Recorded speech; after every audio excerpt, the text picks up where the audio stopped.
그런데 아마 2040년에는 아마 제 생각에는 아이를 거의 낳지 않을 거예요. 2040년이 되면은 아이들을 안 낳아요. 왜 아이들을 안 낳느냐면 지금 대한민국의 애들 고통스러워요, 안 고통스러워요? 공부하느냐고 고통스럽죠? 경쟁하느냐고 고통스럽죠? 그러니까 애들을 세계에서 가장 애를 안 놓는 나라에 이유가 있는 거예요.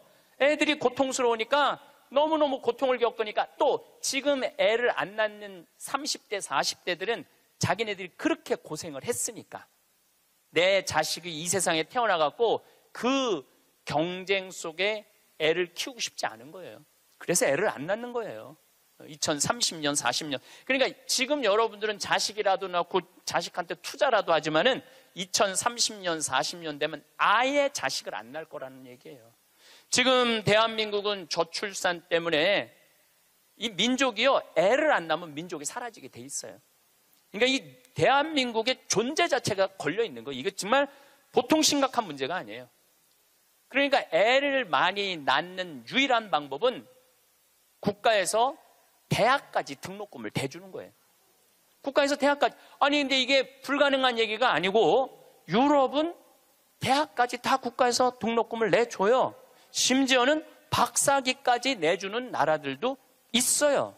국가가 책임지면은 여러분들 국가가 등록금 다 대주면은 여러분들은 훨씬 짐이 가볍죠. 그리고 노후 대책도 준비할 수 있고 국가가 다 대주니까. 또 애를 많이 낳게 하려면은 국가가 뭐도 해야 되느냐면은 할머니 할아버지들한테 연금도 다 보줘야 돼. 연금도 지금 20만 원 40만 원 주잖아요. 그거 80만 원 90만 원까지 올려야 돼. 80만 원 90만 원까지 올릴 수 있어요. 여기 그러니까 내가 답답하다는 거예요. 그걸 어떻게 주느냐고. 우리나라 경제 규모에 있는 나라들은 다 80만 원 90만 원 줘요. 지금 다른 나라들은 80만 원 90만 원 다 줘요. 누구한테 돈 뺏어서? 기업하는 사람들한테, 돈 많은 사람들한테 뺏어서 국민들한테 주는 거예요. 그래야지 국가가 살아나는 거예요. 얼마 전에 하와이에서 우리 할머니들 25분이 평창으로 1박 2일 피정으로 왔어요. 피정하고 그 다음에 어디로 가? 제주도로 가서 전주로 갔다가 서울 가서 다시 하와이로 간대요. 그러면은 그 할머니들이 그렇게 비행기 값 내고 그렇게 일주일, 2주일 한국에 여행 오는 이유가 뭐냐면 하와이는 다른 미국보다 하와이하고 알래스카는 연금을 많이 줘요. 거의 90만 원, 100만 원, 110만 원까지 준다고 그러는 것 같아요. 하와이는. 근데 이 할머니들이 돈을 안 쓰고 가만히 있어갖고 통장에 3만 달러가 넘잖아요. 그러면 다음에 연금을 줄여요. 이 할머니는 돈이 필요 없나 보다. 그래갖고 연금을 줄여. 그러니까 이 할머니들은 돈이 나오면 그거 모아갖고 다 써야 돼. 근데 미국에 간 우리나라 하와이 할머니들도 이제 똑똑해갖고 그런 할머니들도 있지만 자식들한테 돈 안 줘요. 그거 다 써갖고 다 써. 그러니까 한국도 출산율을 높이는 방법은 뭐냐 하면은 애들 등록금 다 대주고 그 다음에 할머니들, 할아버지들 연금 다 대주면은 아니 애 낳으면 국가에서 등록금 대주고 그 다음에 늙으면 국가에서 용돈 주는데 애를 안 낳을 이유가 뭐가 있어? 이번 강의의 주제는 변화의 도전이라는 주제로 강의를 하도록 하겠습니다. 지난 1000년의 발전 속도는 지난 100년의 발전 속도하고 똑같고 지난 100년의 발전 속도는 지난 10년의 발전 속도하고 똑같고 또 지난 10년의 발전 속도는 지난 1년의 발전 속도하고 똑같다고 그래요. 또 지난 1년의 발전 속도는 지난 3개월의 발전 속도하고 똑같다고 그래요. 그럼 과거의 1000년 동안의 변화가 지금 3개월 만에 일어나는 거죠. 제가 지난 7월 22일 날 아프리카 잠비아에 선교 봉사를 떠났습니다. 한국에서 인천공항에서 홍콩 들르고 홍콩에서 남아프리카 공화국 요한네스버그 공항에 가서 또 거기서 비행기를 갈아타고 잠비아까지 가는데 26시간이 걸렸어요. 26시간. 많은 분들은 이야 그러는데 내가 만약에 1000년 전에 한국에서 잠비아를 갔다면은 1년이 걸려도 못 가요. 1년이 걸려도. 아마 제 생각에는 가다가 죽었을지도 몰라요. 가다가. 그런데 그런 아프리카 잠비아를 저는 벌써 8번을 갔다 왔어요. 그러니까 8번을 갔다 왔다는 얘기는 지난 1000년 전 사람들은 상상도 못할 만큼 빠르게 산다는 거죠. 교통적인 면에서. 그리고 보름 동안 잠비아 신학교 수녀원 짓는 거 일을 하고 그 다음이 미국 강의가 있었어요. 또 다시 잠비아에서 비행기를 타고 요하네스버그 공항에 와서 15시간 비행기를 타고 뉴욕으로 갔어요. 또 뉴욕에서 최종 목적지 LA까지 6시간 비행기를 타고 갔어요. 그것 또한 26시간이 걸렸어요. 26시간이 걸렸는데 벌써 이제 지구를 한국에서 출발해갖고 거의 3분의 2바퀴를 도는 거잖아요. 그래서 미국에서 LA, 시카고, 텍사스, 덴버, 멤피스, 최종은 다시 동부 아틀란타에 가서 강의를 하고 다시 13시간을 타고 한국으로 돌아왔어요. 지구를 한 바퀴 딱 도는데 걸리는 시간은 3일이에요. 3일. 지구를 한 바퀴 도는데 걸린 시간이 3일이에요. 1000년 전에는 지구가 그렇게 동그란지도 몰랐어요. 1000년 전에는. 돈다는 건 상상도 못했고 아마 배 타고 많이 돌았겠죠. 배 타고 돌았으면은 아마 거의 죽었을 거예요.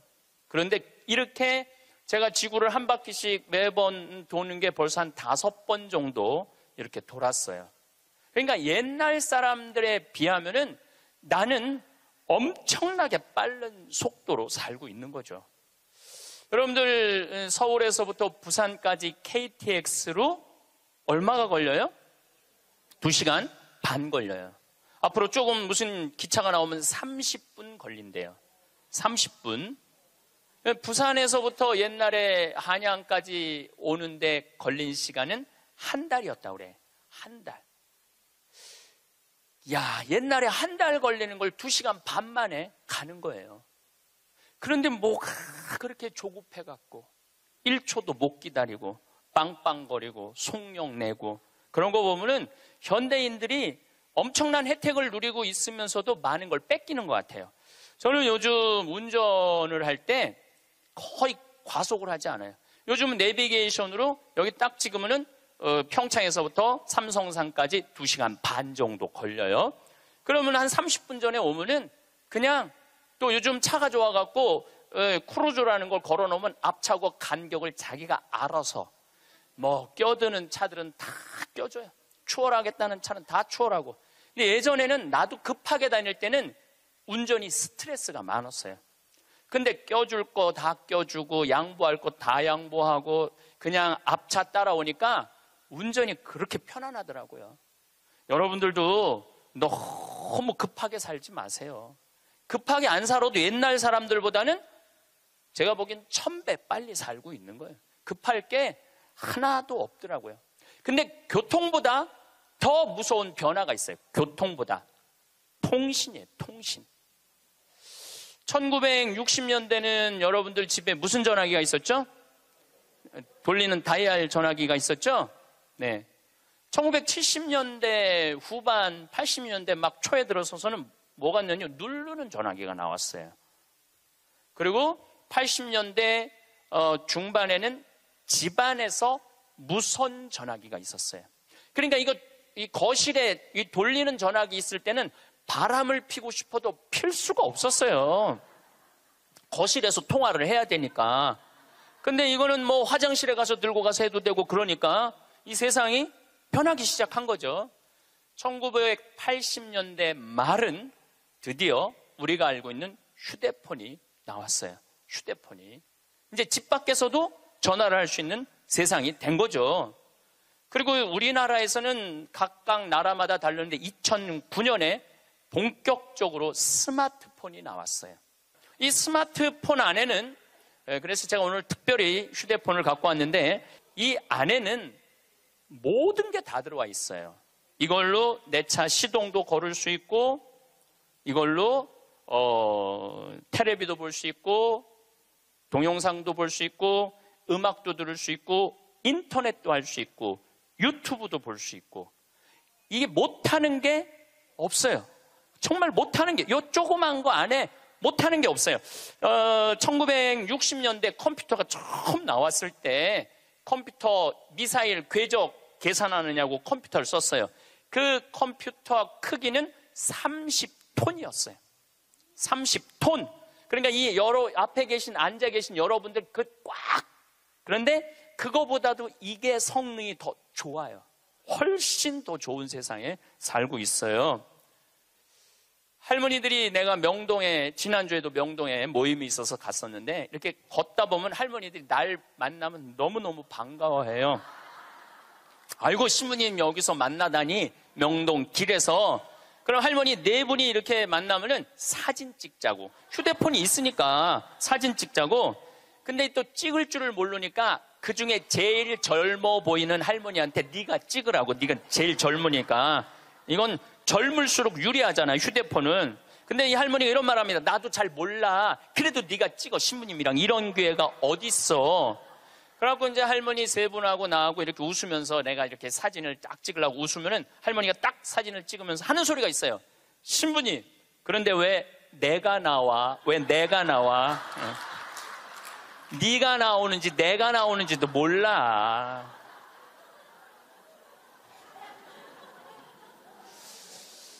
요즘 애들은 태어나면서부터 어떻게 태어나는 줄 아세요? 이러면서 태어나요. 이러면서 태어나면서 요즘 애들은. 그런데 1살, 2살도 그걸 보는데 지금 60대 넘어서는 할머니들은 지금 세상이 어떻게 돌아가고 있는지 모르는 거예요. 1990년대는 세계 10대 기업 중에 일본이 8개를 차지했어요. 근데 2010년에는 세계 10대 기업 중에 일본은 하나도 없어요. 하나도. 지금은 구글, 애플, 페이스북, 아마존. 근데 여기 계신 분들 중에 구글이라는 거가 있는데 그게 뭐 다 알지를 못해. 근데 구글하고 페이스북, 아마존은 텔레비전에 선전을 안 해요. 그리고 구글은 물건을 팔지 않아요. 인터넷으로만 파는데 이 기업의 가치는 700조예요. 700조. 그래갖고 이 요즘 오로지 이 휴대폰 컴퓨터가 시장이 얼마냐면 4,300조예요. 4,300조. 상상도 못할 만큼 크죠. 제가 산호세에 있는 구글 본사에를 갔었어요. 정말로 기가 막히더라고요. 왜냐하면 모든 복도에 먹을 걸 다 놔둬요. 직원들을 위해서. 그리고 거기서 자기가 중간에 뭐 일하다가 수영하고 싶으면 요만한데 물 이렇게 내려와갖고 수영도 하고 모든 식당에 밥을 다 먹을 수 있어. 근데 걔네들은 물건을 팔지 않아요. 그런데도 어마어마한 돈을 벌어요. 그게 뭐 때문이냐면 컴퓨터, 휴대폰 때문에 그래요. 세상은 너무나 많이 변하고 있죠. 제가 논문을 쓸 때 타자기로 논문을 썼어요. 근데 딱 신부가 되니까 286 컴퓨터, 386 컴퓨터, 486 컴퓨터, 586 컴퓨터, 메가 컴퓨터, 기가 컴퓨터가 나왔어요. 그때는 막 이만한 건데 요즘은 요만한 컴퓨터로 나와요. 제가 왜 이런 말씀을 드리느냐 하면 50살 이상부터는 컴퓨터에 대해서 깜깜해요. 휴대폰에 대해서 깜깜해요. 세상은 컴퓨터, 휴대폰 세상으로 살아가고 있는데 여기 계신 분들은 깜깜이로 살아가는 거야. 깜깜이로 살아가는 거예요. 그런데 문제는 뭐 그런 거 있어도 무슨 문제야. 그냥 살면 되지. 그런데 깜깜한 상태로서 몇 년을 살아야 되느냐 하면은 50년을 더 살아야 돼요. 깜깜한 상태에서 50년을. 우리 생태마을에 오늘도 이제 피정객들이 들어와 계신데 저녁에 프로그램이 제 강의 말고도 7시부터 8시까지는 별 이야기를 해요. 우주에 관련된. 우리가 이제 생태마을이잖아요. 우주에 관련된. 근데 너무너무 좋아해, 사람들이. 그 이야기를. 그 하는 선생님이, 그 공부를 많이 하셨어요. 그래갖고 캐나다에서 오신 분들이 그 별 얘기를 듣고 우리 캐나다 토론토에도 와서 강의해달라고 그럴 정도로. 그래서 그 선생님이 신부님 덕분에 내가 캐나다 가서 강의하게 생겼다고. 그리고 8시부터는 이번에 7월 1일 날 주교님께서 우리 생태마을에 많은 피정객들이 오니까 시카고 대학에서 상담 심리 박사학위를 딴 신부님을 보내주셨어요. 이 신부님은 8시부터 9시까지 무슨 프로그램을 하느냐면 별별 이야기를 해요. 별별 이야기를 다 해보자 이거야. 별별 이야기를. 그래서 이제 뭐 마음이 답답한 분들이 원두막에 모닥불 펴놓고 이야기를, 원래는 1시간 하는데 대개 2시간에서 2시간 반 한대요. 근데 할머니 한 분이 별별 이야기를 하는데 이 할머니 하는 말이 그 신부님한테, 신부님, 나는 일생 남 피해 준 적도 없고 죄 진 적도 없고 신앙생활 열심히 했다는 거예요. 난 정말 부끄럽지 않게 살았는데 며느리가 어느 날 갑자기 자기를 보더니 야인년아 그러더래요. 야인년아, 야인년아. 내가 무슨 죄를 졌다고 며느리한테 그 소리를 들어야 되느냐고. 나는 억울해 죽겠다고 1시간 반을 하소연을 하더래요. 내가 그 얘기를 듣고 우리 상담 소장 신부님한테 그랬어요. 그 할머니가 정말로 모르는 게 하나 있다. 그 할머니가 정말로 잘못한 거는 안 죽고 오래 사는 게 잘못한 거다. 그 할머니의 잘못은 안 죽은 거다. 안 죽은 거. 옛날에는 집안에 그 장수하는 어르신이 있으면 집안에 가문의 자랑이었어요. 근데 참 재미난 설문조사가 있었어요. 명문대학교야. 요 근처에 있는 명문대학교 학생들한테 물어봤어요. 10년 전에 부모님이 몇 살까지 살기를 원하느냐고. 근데 10년 전에 명문대학 학생들이 답을 했는데 65세. 부모님이 65세까지 살았으면 좋겠다는 거예요. 근데 또 5년 후에 또 조사를 해봤어요. 똑같은 신입생들한테 부모님들이 몇 년 더 살았으면 좋겠느냐고. 그랬더니 5년 전에는 63세로 줄어들었어요. 부모님이 63세까지 살았으면 좋겠다는 거예요. 근데 얼마 전에 또 똑같은 설문조사를 신입생들한테 했더니 몇 살까지 살았으면 좋겠냐고 그랬더니 60살까지 살았으면 좋겠다는 거예요. 다시 말해서 여기 계신 여러분들은 다 죽어야 돼. 애들의 바람이라면은 다 죽어야 돼. 그런데 부모님 생각하고 자식 생각하고는 너무너무 다른 거예요. 부모님은 손자도 보고 싶고 증손자도 보고 싶고, 그런데 자식들은 다 키웠고 할 일 다 했으니까 죽어라 이거예요. 죽어라. 제가 왜 비행기 얘기도 하고 휴대폰 얘기도 했느냐 하면 세상은 너무나 많이 변하고 있어요. 그런데 누가 세상의 변화를 못 읽느냐 하면 여기 계신 50대, 60대, 70대 되신 분들이 세상이 어떻게 돌아가는지 모르고 있는 거예요. 그게 큰 문제라는 거예요. 그걸 세상이 돌아가는 걸 알면 대처를 할 텐데 세상 돌아가는 거에 대해서 알지를 못하니까 야인년아 이 소리를 듣는 거예요. 그러니까 여러분들 며느리한테 야인년아라는 소리 안 들으려면 어떻게 하면 좋아? 아니지, 죽으라는 얘기가 아니야. 죽으라는 얘기가 아니라 자식하고 같이 살 생각을 처음부터 하지 말아야죠. 왜 자식하고 같은 집에서 살아요? 그러니까 그런 마음으로 인생을 바라봐야 된다는 거예요. 그런데 아마 2040년에는 아마 제 생각에는 아이를 거의 낳지 않을 거예요. 여러분들, 내가 조금 전에 교도소 아주 굉장히 높은 분을 만나고 왔는데 교도소에 죄수 한 명 1년에 돌보는데 들어가는 돈이 2,500만 원이래. 2,500만 원. 일주일에 한 번씩 고기 80년대부터 나왔대.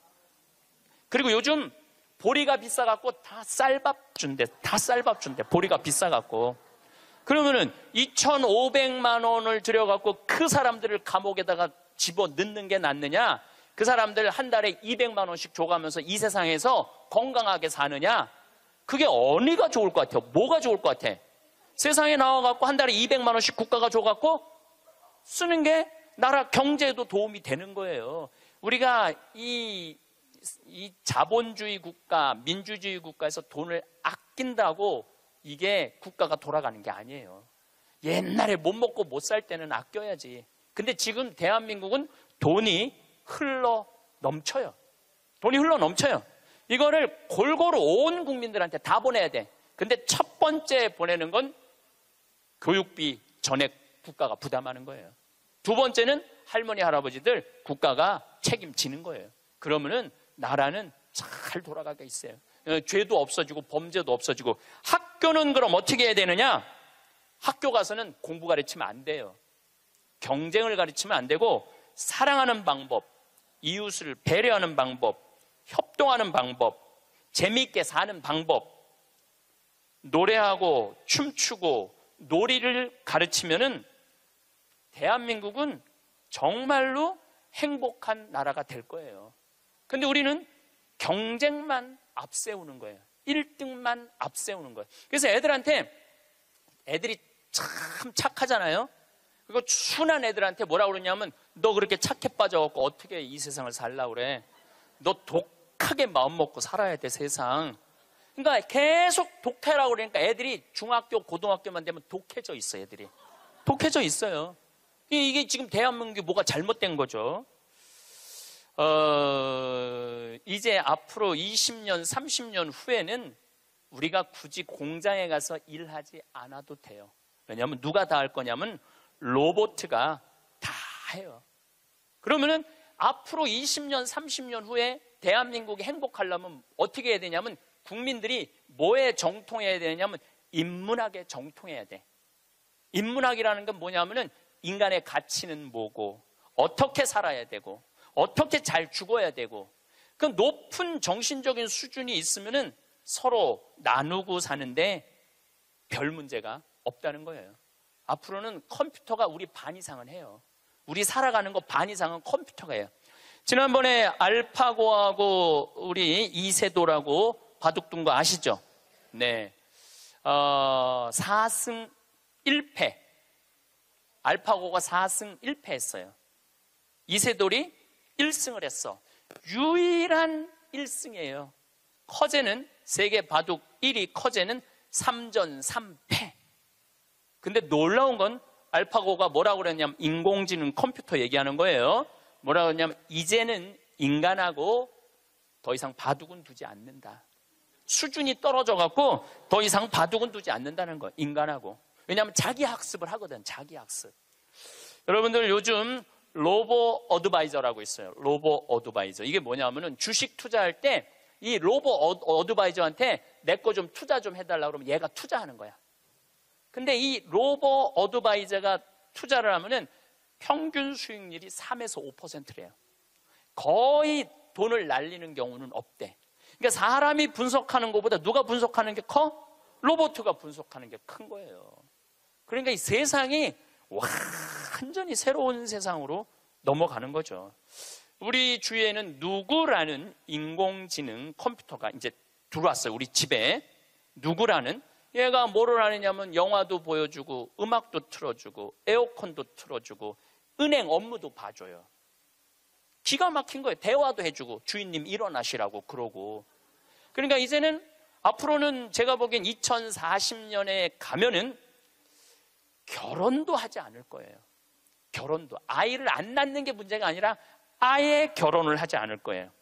미국에서는 이제 2040년에 뭐가 나왔느냐면 성생활하는 로봇가 나왔어요. 2009년에 라스베가스에서 로봇 전시회를 했는데 록시라는 여자 컴퓨터가 나왔어요. 근데 키가 1m 70, 몸무게 54kg.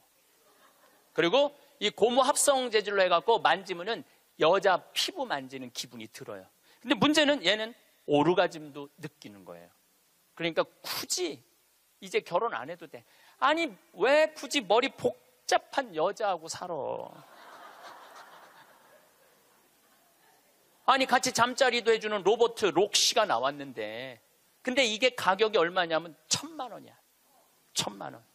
근데 앞으로 싸기도 싸죠. 싸요. 그런데 지금 2009년에 이 전시회가 시작이 됐는데, 제가 보기엔 2030년, 40년 되면은 거의 아내 역할까지 해주는 로봇가 나올 거예요.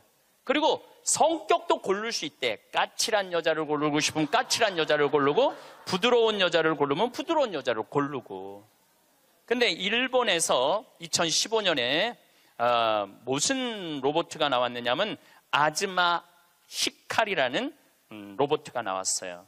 아즈마는 일본어로 나를 맞아주는 아내라는 로봇이야. 나를 맞아주는 아내야. 근데 놀라운 거는 이 아즈마는 취미는 애니메이션 감상이고 특기는 계란 후라이 만들기예요. 좋아하는 음식은 도너츠예요. 벌레를 매우 두려워하지만 열심히 일하는 사람을 위해서는 무엇이든지 도와주는 영웅의 여자야.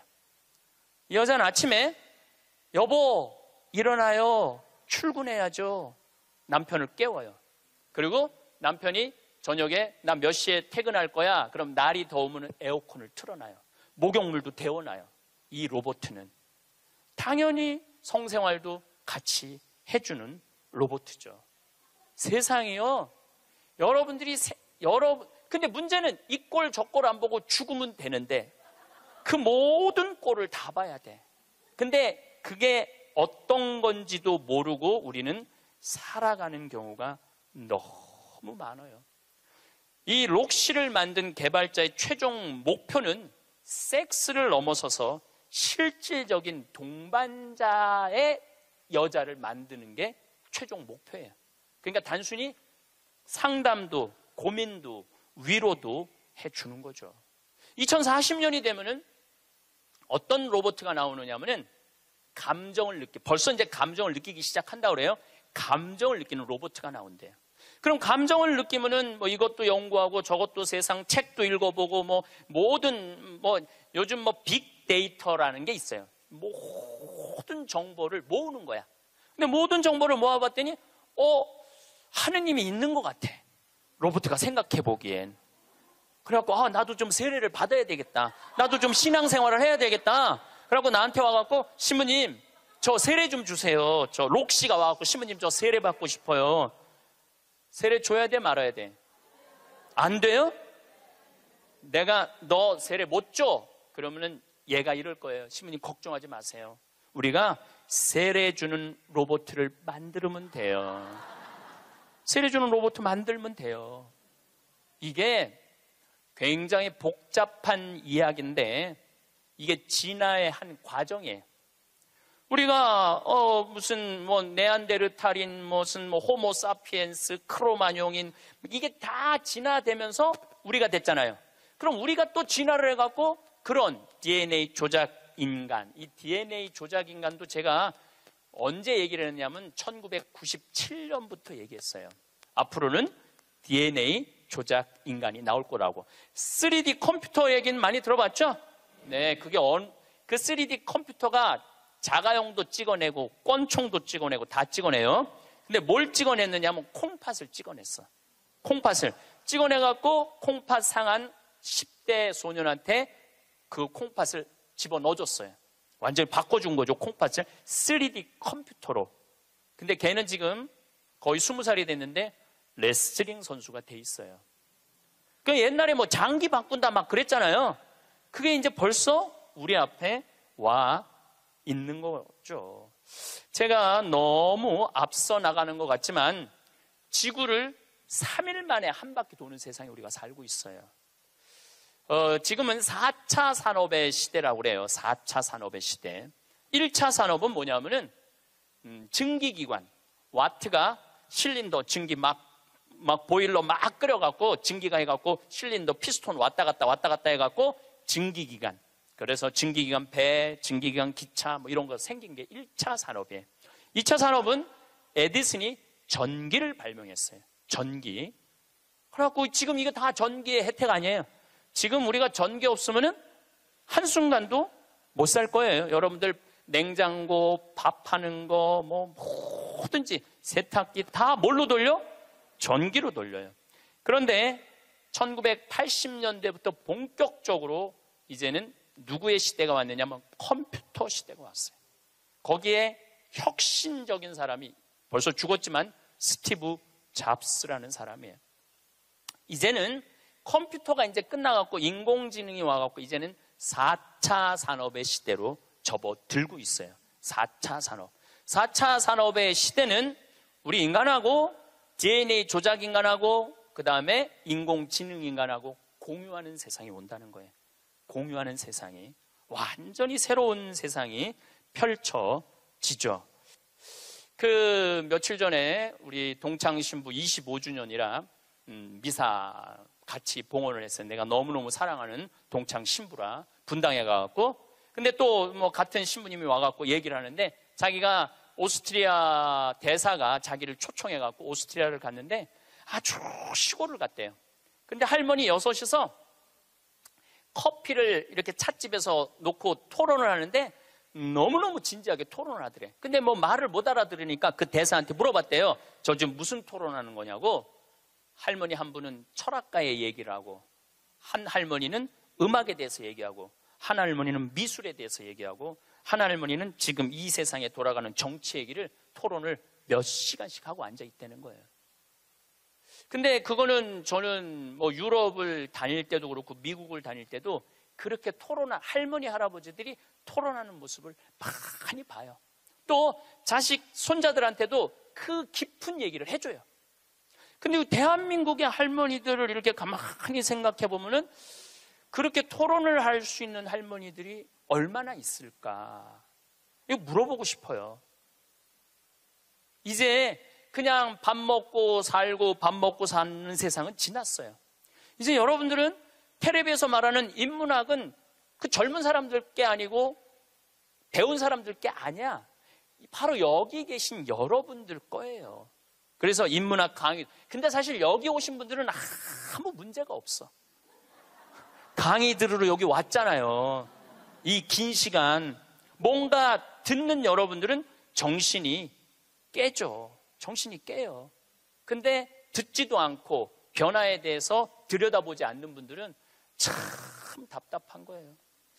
그 시대는 변하는데 나만 안 변해. 그 시대는 변하는데 나만 안 변하는 사람들을 내가 이번에 미국 가서 보고 왔어요. 미국에 가보니까 70년대 이민 간 분들은 70년대 한국만 생각해. 80년대 이민 간 분들은 80년대 한국만 생각해. IMF 때 쫄딱 망했을 때 이민 간 분들은 그때만 생각을 해. IMF 우리가 탈출한 지가 얼만데.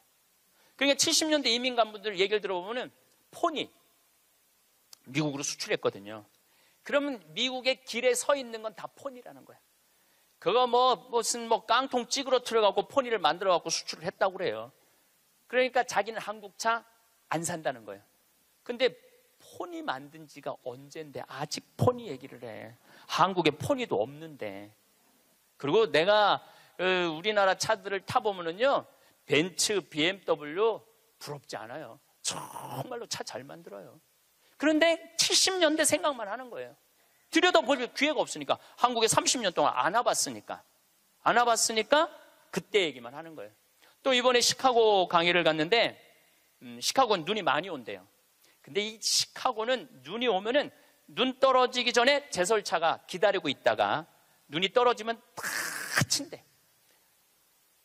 내가 강원도 산다니까 강원도는 제설차가 2대밖에 없지만은 우리는 눈 떨어지기 전에 다 친다는 거예요. 그분은 80년대 이민 간 분이에요.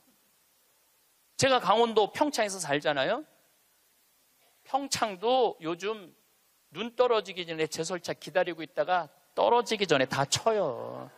염화칼슘 뿌리고. 제가 12월 달에 매일 강의 나오잖아요. 거기 눈 많이 와요.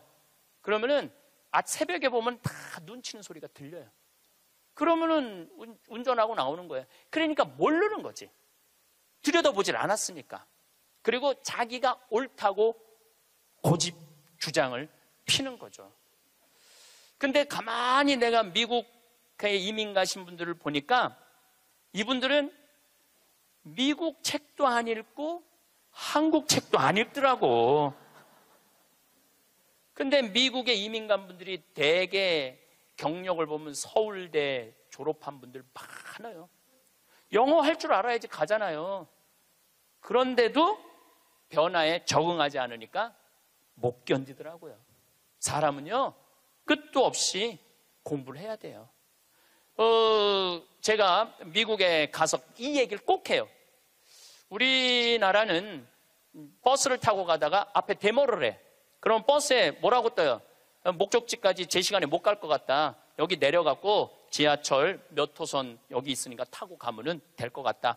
그런 자막이 떠. 그리고 내가 오는 내 차 기다리는 차가 그거 전부 다 뜨죠? 예. 미국은 상상도 못하는 일이에요. 미국은. 나라가 커갖고 그렇게 할 수가 없어. 우리나라처럼 이 IT 기술이 잘 돼 있는 나라는 세계에서도 없어요. 다니면 얼마나 답답한지 몰라요. 다른 나라 다녀보면은.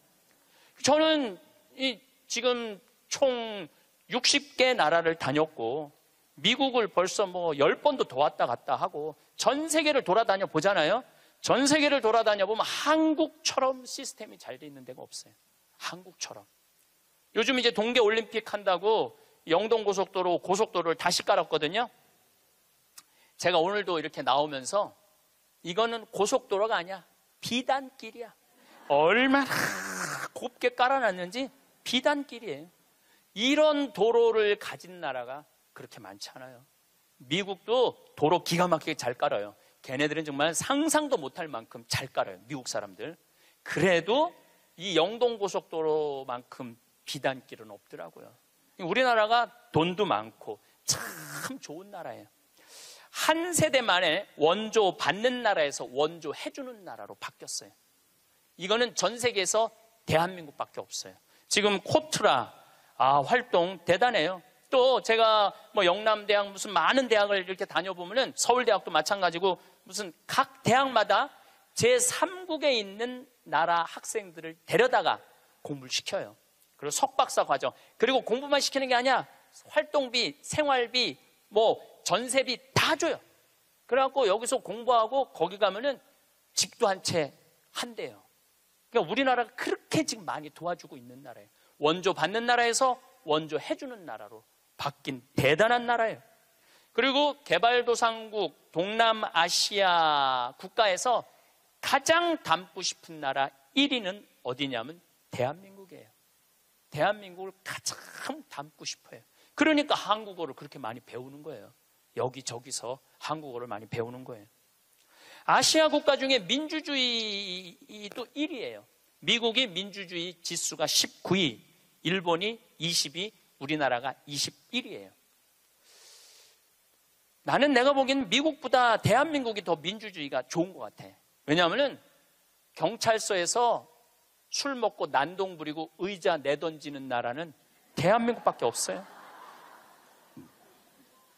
공무원들도 마찬가지예요. 뭐 공무원들 부패 지수가 높다고 그러지만은 그건 높은 사람들이고 요즘 젊은 공무원들 그 어려운 시험 봐서 통과한 공무원들은요. 오늘도 우리 이 직원이 무슨 우리 이제 생태마을 물건 허가 때문에 읍에 들어갔다 왔는데 그렇게 친절하게 설명을 해주고 도와주더라는 거예요. 근데 미국이나 뭐 유럽이나 가보면요 공무원들이요 얼마나 고압적인데요. 기다리라고 그러면 일주일도 기다려야 되고 2주일도 기다려야 돼. 참 좋은 나라에서 살고 있는 거예요, 여러분들. 세계에서 최단 기간 IMF를 극복한 나라는 우리나라밖에 없어. 3년 8개월 만에. 이것도 금 모은 나라. 대단하지 않아요? 한글의 기적, 문맹률이 1.7%밖에 안 돼요. 98%가 글을 읽을 수 있는 나라예요. 정말로 내가 보는 대한민국은 위대하고 대단한 나라야. 그래서 대한민국을 뭐라고 부르느냐면 대단해서 대한민국이라고 그러는 거야. 대단해서 대한민국이라고. 더 놀라운 건 1970년대에서부터 2010년까지 필리핀은 국민소득이 10배 증가했어요. 필리핀이 1970년서부터 2010년까지 40년 만에. 그러니까 1970년대는 필리핀이 우리보다 잘 살았다는 얘기죠. 근데 1970년세부터 2010년까지 필리핀은 10배 늘었는데 대한민국은 몇 배가 국민소득이 늘었느냐면 82배가 늘었어요. 82배. 상상을 초월할 만큼 우리가 돈도 많이 버는 나라예요. 중소기업 대표로 은퇴 3년 차인 박모 씨. 회사 생활을 할 때 일도 잘하고 애살이 있어서 열심히 키웠던 아끼는 후배가 있었다고 합니다. 그 후배가 모친상을 당했다는 연락을 받고 먼 거리였지만 아내와 함께 몇 시간을 운전해 갔는데 손님도 문상객도 거의 없다시피 하여 1시간을 넘게 둘이 앉아 있다가 왔다고 합니다. 서울에서 출발해서 가다 보니 낮 시간대에 도착해 다른 손님들이 거의 없었고 분명히 후배도 나와 인사를 나누고 조의금 또한 두둑히 넣었는데 무슨 이유에서인지 장례식장을 다녀온 후로 별다른 인사나 연락 한 통 없어서 굉장히 실망했다고 토로한 적이 있습니다. 함께 회사 생활을 할 때는 간이며 쓸개며 다 빼줄 것처럼 귀찮을 정도로 옆에 찰싹 붙어서 이것저것 물어보고 살갑게 굴더니 이제는 은퇴하고 더 이상 만날 일도 없고 나에게 잘 보일 일도 없어서 그런가 싶어서 굉장히 섭섭하고 속상했다고 털어놓았는데요. 많은 50, 60대 분들이 현역 시절에는 그래도 나름 잘 나가고 인간관계도 좋았는데 은퇴 후 사람 간의 관계가 멀어지거나 계속 관계를 이어가기가 어렵다고 말합니다. 그래서 오늘은 은퇴 후 절대 만나지 말아야 할 사람들에 대해서 말씀드리겠습니다. 은퇴 후 만나면 안 되는 사람 첫 번째는 다녔던 회사 사람들입니다. 은퇴 이후에도 다니던 회사 사람들과 꾸준하게 연락도 하고 가끔 모임도 가지는 게 노년에 외롭지 않고 서로 좋은 거 아니냐고 말씀하시는 분들도 계실 텐데요. 사람들은 흔히 직장에서 맺은 인간관계가 은퇴 후에도 지속될 것으로 기대하곤 합니다. 회사에서 가깝게 지내면서 물심양면으로 도와주고 잘해줬다면 그런 생각을 더더욱 하게 될 텐데요. 하지만 은퇴를 하게 되면 이해를 바탕으로 한 인간관계는 마치 쌓아놓은 모래성과 같아서 만남이 자연스럽게 줄어들 수밖에 없습니다. 여러분들도 은퇴 후 현재 연락하고 있거나 만남을 유지하는 전 직장 동료가 거의 없으실 겁니다. 휴대폰에 저장된 연락처만 훑어봐도 그렇습니다. 직장 동료나 일적으로 만난 사람들을 제외하면 딱히 연락할 사람이 남아있지 않는 것이 현실일 것입니다.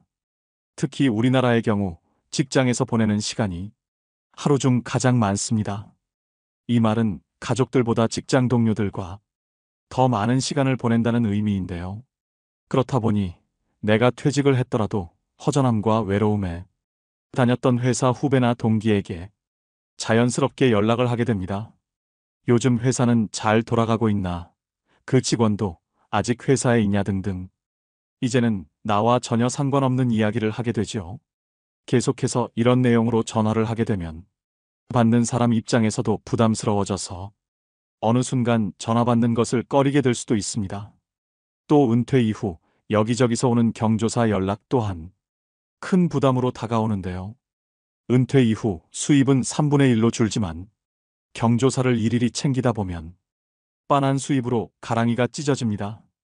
현실적으로 노후 대비가 제대로 되어 있지 않은 시니어들이 대다수이기 때문에 이 문제는 노후 생활비 사용에 큰 타격으로 다가옵니다.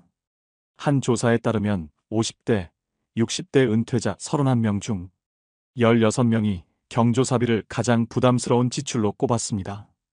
이처럼 은퇴 후에도 경조사비에서 자유로운 사람은 별로 없습니다. 이들은 한 달에 적게는 10만 원, 많게는 100만 원의 경조사비를 지출한다고 하는데요. 그러다 보니 피부로 느끼는 체감 경조 부담이 현역 때와는 비교할 수 없을 만큼 커집니다.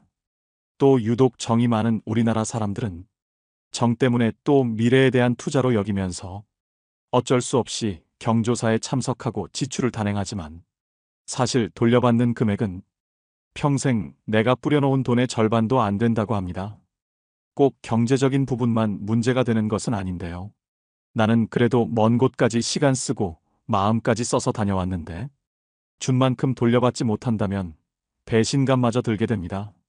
특히 다녔던 회사 사람들 같은 경우 친인척과는 다르게 경조금 받을 땐 좋았지만 은퇴 후 경조사를 알렸을 땐 나 몰라라 하기 십상이라는 겁니다. 이제 볼 사이도 아닌데 굳이 해야 하나? 라며 그냥 안면몰수하는 사람들도 태반입니다. 한 가지 분명한 점은 노후의 경조사 지출 문제를 현역 때와 같이 접근하면 믿었던 사람에게 상처받고 내 호주머니가 거덜나는 건 시간 문제라는 사실입니다. 세상사 모든 일이 내 마음 같지가 않습니다. 나는 경조사에 꼬박꼬박 참석하고 부조도 체면 생각해서 부족하지 않게 넣었는데 모든 사람들이 내 마음 같지는 않은 법이지요. 노년의 경조사비 지출을 이제부터라도 현명하게 대처하셔야 됩니다. 내가 꼭 챙기고 싶은 경조사가 있다면 굳이 먼 곳까지 참석하기보다는 부조금만 보내는 것도 한 가지 방법입니다. 끊임없는 경조사비 지출에 고민 그만하시고 당장 은퇴를 하고 나면 앞으로의 내 노후를 홀로서기 할 준비를 하셔야 합니다.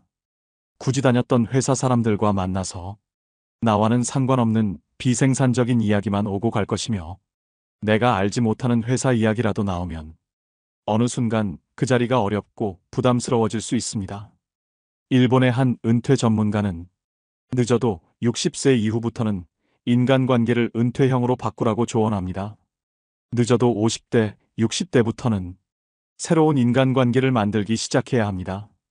아시다시피 인간관계라고 하는 것이 하루아침에 갑자기 만들어지는 것은 아닙니다. 내 곁에 좋은 사람을 두고 좋은 영향을 받고자 한다면 그 사람에게도 꾸준하게 관심과 사랑을 베풀어야 합니다. 나이 들수록 어떤 사람을 곁에 두냐에 따라 내 노후의 질이 달라집니다. 이 말은 누구라도 부정하지 못할 텐데요. 끼리끼리라는 말 들어보셨을 겁니다. 지혜로운 사람을 곁에 두는 것은 무엇보다 길어진 노후의 시간을 어떻게 보내느냐 하는 문제와도 직결되어 있습니다. 그럼 대체 새로운 인간관계는 어디에서 만들어야 되냐라고 물어보시는 분들이 계실 텐데요. 그것은 바로 내가 사는 인근이 될 수 있을 것입니다. 한창 회사 생활을 할 때는 내 거주지 주변을 둘러볼 기회가 별로 없습니다. 은퇴 후 노후를 보낼 지역을 찾았다면 이제는 대부분을 그곳에서 머물게 되기 때문에 이 라이프 타운에서 좋은 친구나 인연을 만드는 것이 무엇보다 중요합니다. 구체적인 방법으로는 근처 복지관이나 도서관, 지역센터에서 운영하는 각종 프로그램에 참여해보는 것이 좋습니다. 또 파크 골프나 탁구, 그림 그리기 등 자신과 잘 맞는 활동을 꾸준히 하다 보면 비슷한 가치관이나 관심사를 가진 친구를 만나게 될 가능성이 높습니다. 노후에는 가족과 보내는 시간도 중요하지만 가족과는 별개로 친구와 노후를 보내는 것 또한 무척 중요합니다. 은퇴 후 만나면 안 되는 사람 두 번째, 돈 얘기하는 사람입니다.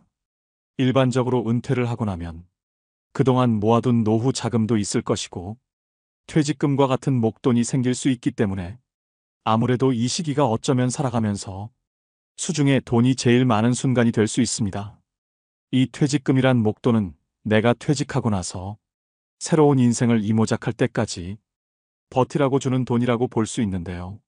퇴직하기 전까지 고정적으로 들어가는 생활비가 있을 텐데요. 예를 들어 한 달 생활비로 300만 원씩 쓰던 것을 퇴직 후 절반 이상으로 줄여야 될 수도 있습니다. 물론 퇴직금 외에도 모아놓은 현금성 자산이 많고 연금도 매달 500씩 꼬박꼬박 들어온다면 앞으로 남은 노후가 크게 문제 없겠지만 앞서 말씀드렸다시피 대부분의 은퇴자들은 노후 준비를 충분히 해놓지 못한 분들이 더 많습니다. 그래서 은퇴 후 생활비를 먼저 줄이는 것이 급선무인데요. 뭐부터 줄여야 할지도 모르겠고 막상 줄이자니 딱히 줄일 것도 없어 보입니다.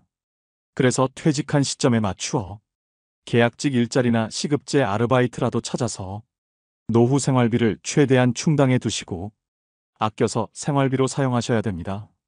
노후가 길어지는 만큼 그래도 턱없이 부족한 노후 자금을 어떻게 마련해야 하나 고민이실 텐데요. 한편 은퇴자들에게 퇴직금이란 목돈이 생기면 어떻게 귀신같이 알고 많은 사기꾼들이 들러붙습니다.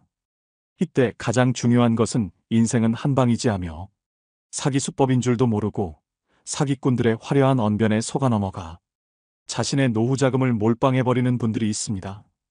은퇴 직후에 가장 중요한 것은 노후 자금은 크게 불려보겠다는 생각보다 지금까지 모아놓은 자금을 안전하게 지키는 일입니다. 은퇴 후에는 퇴직금을 포함한 노후 자금을 비상용 자금으로 잘 보관해 두시고 소일거리라도 찾으셔서 용돈이라도 버시는 게 정신 건강과 신체 건강에도 많은 도움이 됩니다. 근데 또 내 퇴직금을 통장에 넣어두면 어떻게 알고 주변 지인들에게서 돈 좀 빌려달라거나 좋은 투자처가 있다는 식으로 연락이 올 수 있습니다. 평소에는 잘 연락도 하지 않던 친구나 지인들이 어디에서 내가 퇴직했다 이야기를 들었는지 연락을 해옵니다. 은퇴 후 만날 친구나 전 직장 동료도 줄어들어 가뜩이나 공허하고 외롭던 찰나에 전에 알고 지내던 지인이나 가까운 친구에게서 연락이 오면 반가운 마음에 전화를 받아보면 갑자기 밥을 먹자고 합니다. 이렇게 오랜만에 친구 얼굴이나 한번 보고 밥이나 먹자고 나간 자리에서 서서히 본색을 드러냅니다. 곧 자신의 어려운 사정 이야기를 꺼냅니다. 자신이 여기에 투자해서 얼마를 벌었다.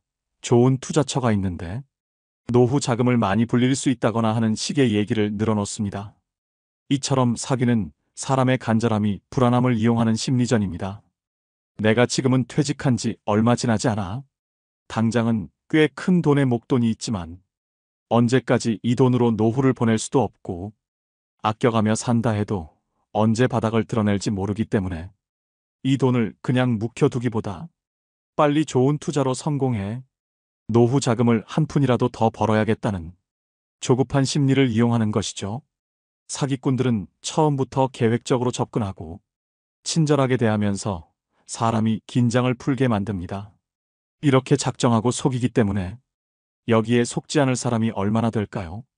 바보나 저런 사기나 당하지라고 장담하는 분들이 많겠지만 세상 모든 일에 확신하거나 장담은 금물입니다. 은퇴 후에는 사회와 단절되어 현실감이 떨어지거나 순간적인 인지 부조화 등으로 판단력이 취약해질 수 있기 때문에 사기꾼의 표적이 되기 쉽습니다. 이 점을 항상 주의하셔야 됩니다. 보통 퇴직금이나 노후자금 사기꾼들의 수법은 이렇습니다. 주로 오랜 기간 신뢰를 쌓아온 지인 또는 가족 등의 말을 별다른 의심 없이 믿고 투자한다는 점을 이용하여 주변 지인 가족 등에게 투자를 권유합니다. 이는 전형적인 불법 피라미드 다단계 방식이라고 볼 수 있는데요. 고수익에는 항상 그에 상응하는 높은 위험이 따른다는 평범한 진리를 명심할 필요가 있습니다. 여러분 잘 생각해 보세요. 그렇게 좋은 투자처가 있다면 왜 굳이 나에게 권할까요? 자신이 돈을 그렇게 많이 벌었다는 사람도 마찬가지입니다. 그렇게 고급 정보를 나에게 주려는 사람의 의도가 무엇인지 생각해 보신다면 정답은 정해져 있다고 볼 수 있습니다. 그렇다고 모든 재테크 투자가 나쁜 것도 아니며 돈을 아예 벌 수 없다는 뜻도 아닙니다. 하지만 지금껏 직장 생활만 몇십 년씩 하신 분들이라면 퇴직 후 노후 자금이 점점 줄어드는 것을 보며 마음이 조급해져서 충동적으로 일을 그르칩니다. 지푸라기라도 잡는 심정으로 이 사람, 저 사람 만나보기도 하고 소위 전문가라고 하는 말만 번지르르 한 사람들을 신뢰하게 되는데요. 우리가 할 수 있는 방법은 마음의 여유를 가지고 차근차근 공부하고 준비해야 된다는 것입니다. 퇴직 후 돈 200만 원 버는 거 참 쉽지 않습니다. 하지만 노후자금 1억 날리는 것은 순식간일 수 있다는 것을 다시 한번 명심하시면 좋겠습니다. 이런 위험에 노출되지 않기 위해서는 은퇴 이후 외롭다고 아무나 만나시면 안 됩니다. 젊어서는 이 사람, 저 사람 만나보면서 사람 보는 눈을 키워야 되는 것이고 노년에는 살아온 연륜으로 사람을 가려 사귀어야 됩니다. 이상한 사람과 엮여 내 노후가 망가지는 것보다 혼자 고독을 즐기면서 취미 활동도 하고 가볍게 산책도 하는 것이 여러모로 내 인생에 도움이 됩니다. 그러자면 노후에는 더더욱 홀로서기 할 수 있는 힘을 키우셔야 됩니다. 마지막으로 친구 없이 혼자 편안한 사람들의 특징 4가지를 말씀드리면서 오늘의 영상 마무리하겠습니다. 첫 번째는 나에게 좋은 사람으로 살면 된다. 는 원칙으로 살아갑니다. 혼자 잘 지내는 사람은 모두를 만족시키려고 애쓰지 않습니다. 적당한 관계라는 원칙으로 마음 편한 사람에게 집중하면 된다는 생각입니다. 그럼 이제 마음 편한 사람에게는 어떻게 대하는 것이 좋을까요? 한마디로 말하면 무조건 잘해주려고 하지 않습니다. 의무감으로 해주는 것과 진심으로 좋아해서 해주는 것은 다르기 때문입니다. 의무감으로 남에게 잘해주는 사람은 피곤합니다. 타인에게 자신의 감정을 들키지 않으려고 말 한마디, 행동 하나에도 주의를 기울이기 때문입니다. 타인은 잘 돌보면서 정작 자신은 돌보지 않는 사람의 마음은 과연 건강할까요? 가장 중요한 것은 나입니다. 나에게 좋은 사람으로 살면 된다는 마음가짐이 받쳐주기에 혼자여도 문제없고 혼자여도 정말 편할 수 있는 것입니다. 두 번째는 도전을 두려워하지 않습니다. 고독을 즐기는 사람들은 나이에 상관없이 의미 있는 도전을 합니다. 자신이 이루고 싶은 꿈, 목표가 있으면 실행에 옮기는 추진력이 있습니다. 자신에게 집중하는 시간이 많기 때문에 자신이 진짜 무엇을 원하는지 잘 알 수 있습니다. 나이가 들수록 나만의 취미생활과 배움의 끈을 절대 놓으시면 안 됩니다. 평균 수명이 길어진 지금 단순히 오래 사는 것을 목적으로 삼기보다는 여생을 얼마나 아름답고 가치 있게 사느냐가 관건인 시대이지요. 요즘엔 여기저기서 혼자서도 재미나게 사는 어르신들의 이야기가 많이 보입니다. 그 중에서 여러분들께 도움이 될 만한 분들의 글을 한번 가져와 보았습니다. 댄스 스포츠를 배우고 있는 김순옥 씨는 이렇게 말합니다. 주변에 은퇴하신 분들을 봤는데 아직 할머니, 할아버지라고 하기엔 너무나 젊고 건강한 분들이 많은 거예요. 결국 외적인 부분도 중요하지만 정신적인 부분도 테라피가 필요하다고 느꼈죠. 오래전부터 댄스 스포츠를 취미로 하고 있었는데 그게 제격이다 싶었어요. 음악이 지니는 치유 효과와 더불어 춤을 통해 전신 운동이 가능하니 너무 좋잖아요. 제가 느꼈던 그 매력과 즐거움을 전파하고 싶은 마음에 주변 사람들에게 추천하고 있습니다. 김순옥 씨의 말처럼 무엇인가 배우고 즐기겠다는 생각으로 시작해보세요. 굳이 학원이나 문화센터가 아니더라도 책을 보며 배워도 좋고 유튜브로 공부해도 좋습니다. 무슨 취미든 본인에게 맞는 것을 하면 됩니다. 세 번째는 모든 사람들에게 인정받으려고 하지 않습니다. 혼자 잘 지내는 사람들은 인간관계에서 모든 사람들과 잘 지내려고 하지 않습니다. 그리고 모든 사람들에게 인정받으려고 하지 않습니다. 서로가 다르다는 것을 인정하고 서로가 맞지 않는다면 그것 또한 인정합니다. 내가 사람들로부터 인정받고 싶은 마음이 없으니 자연스럽게 타인의 기대에 맞춰서 살 필요가 없는 것이죠. 사람들은 사람들이 자신을 사랑해 주길 바라고 인정해 주길 바랍니다. 내 편이 되어 주길 바라는데 혼자 잘 지내는 사람들은 사랑과 인정을 타인에게 바라지 않지요. 내가 상대에게 바라는 기대와 바람이 없으니 실망할 일도 없습니다. 인간관계에서 오는 소외감, 외로움도 없지요. 외로움은 혼자 있어서 느끼는 것이 아니라 상대에게 이해받지 못해서 외롭다고 느낍니다. 그러니 가족이 있고 연인이 있다고 해서 외로움을 안 느끼는 것은 아닙니다. 혼자서 행복한 노후를 보내기 위해서는 남에게 인정받고자 하는 마음부터 버리셔야 합니다. 네 번째는 자신의 시간을 관리하는 능력이 뛰어납니다. 언제 일어나서 어떤 시간에 무엇을 할지가 명확합니다. 혼자 잘 지내는 사람은 나이 들수록 하루의 계획을 세우고 계획에 따라 실천합니다. 스스로의 시간을 즐기고 자유롭게 자신의 일정을 잘 관리하고 효율적으로 일을 처리합니다. 자신의 성장을 위해서 운동도 하고 마음도 관리하며 책도 읽습니다. 남는 여가 시간에는 다양한 활동을 즐기면서 새로운 인연을 만들어 나가기도 합니다. 취미 동호회나 다양한 모임에 참여하여 자신의 관심사를 공유하고 새로운 친구를 만들 수 있습니다. 혼자 잘 지낸다고 해서 사람을 기피하는 것이 아닙니다. 때와 장소에 따라서 사람들과 잘 어울립니다. 또한 이를 통해 자신의 자립심을 강화할 수 있으며 자신의 목표를 달성하기 위해 노력합니다. 내가 무엇을 했을 때 행복감을 느끼는지 잘 알고 있습니다. 혼자 있는 시간에 목표로 한 것을 차근차근 이루어 갑니다. 보통은 나이가 들어서 무언가를 다시 시작한다는 것에 대한 두려움이 있게 마련입니다. 그러나 고독을 즐기는 사람들은 평소에 꾸준한 내적 성찰로 내면에 힘이 있으니 자기 확신이 있습니다. 이런 내적 힘이 나이에 상관없이 또 두려움 없이 자신이 원하는 것을 포기하지 않고 이루어갈 수 있게 만드는 원동력인 것입니다. 이번 강의의 주제는 변화의 도전이라는 주제로 강의를 하도록 하겠습니다. 지난 1000년의 발전 속도는 지난 100년의 발전 속도하고 똑같고, 지난 100년의 발전 속도는 지난 10년의 발전 속도하고 똑같고, 또 지난 10년의 발전 속도는 지난 1년의 발전 속도하고 똑같다고 그래요. 또 지난 1년의 발전 속도는 지난 3개월의 발전 속도하고 똑같다고 그래요. 그럼 과거의 1000년 동안의 변화가 지금 3개월 만에 일어나는 거죠. 제가 지난 7월 22일 날 아프리카 잠비아에 선교 봉사를 떠났습니다. 한국에서 인천공항에서 홍콩 들르고, 홍콩에서 남아프리카 공화국 요한네스버그 공항에 가서 또 거기서 비행기를 갈아타고 잠비아까지 가는데 26시간이 걸렸어요. 26시간. 많은 분들은 이야 그러는데, 내가 만약에 1000년 전에 한국에서 잠비아를 갔다면은 1년이 걸려도 못 가요. 1년이 걸려도. 아마 제 생각에는 가다가 죽었을지도 몰라요. 가다가. 그런데 그런 아프리카 잠비아를 저는 벌써 8번을 갔다 왔어요. 그러니까 8번을 갔다 왔다는 얘기는 지난 1000년 전 사람들은 상상도 못할 만큼 빠르게 산다는 거죠. 교통적인 면에서.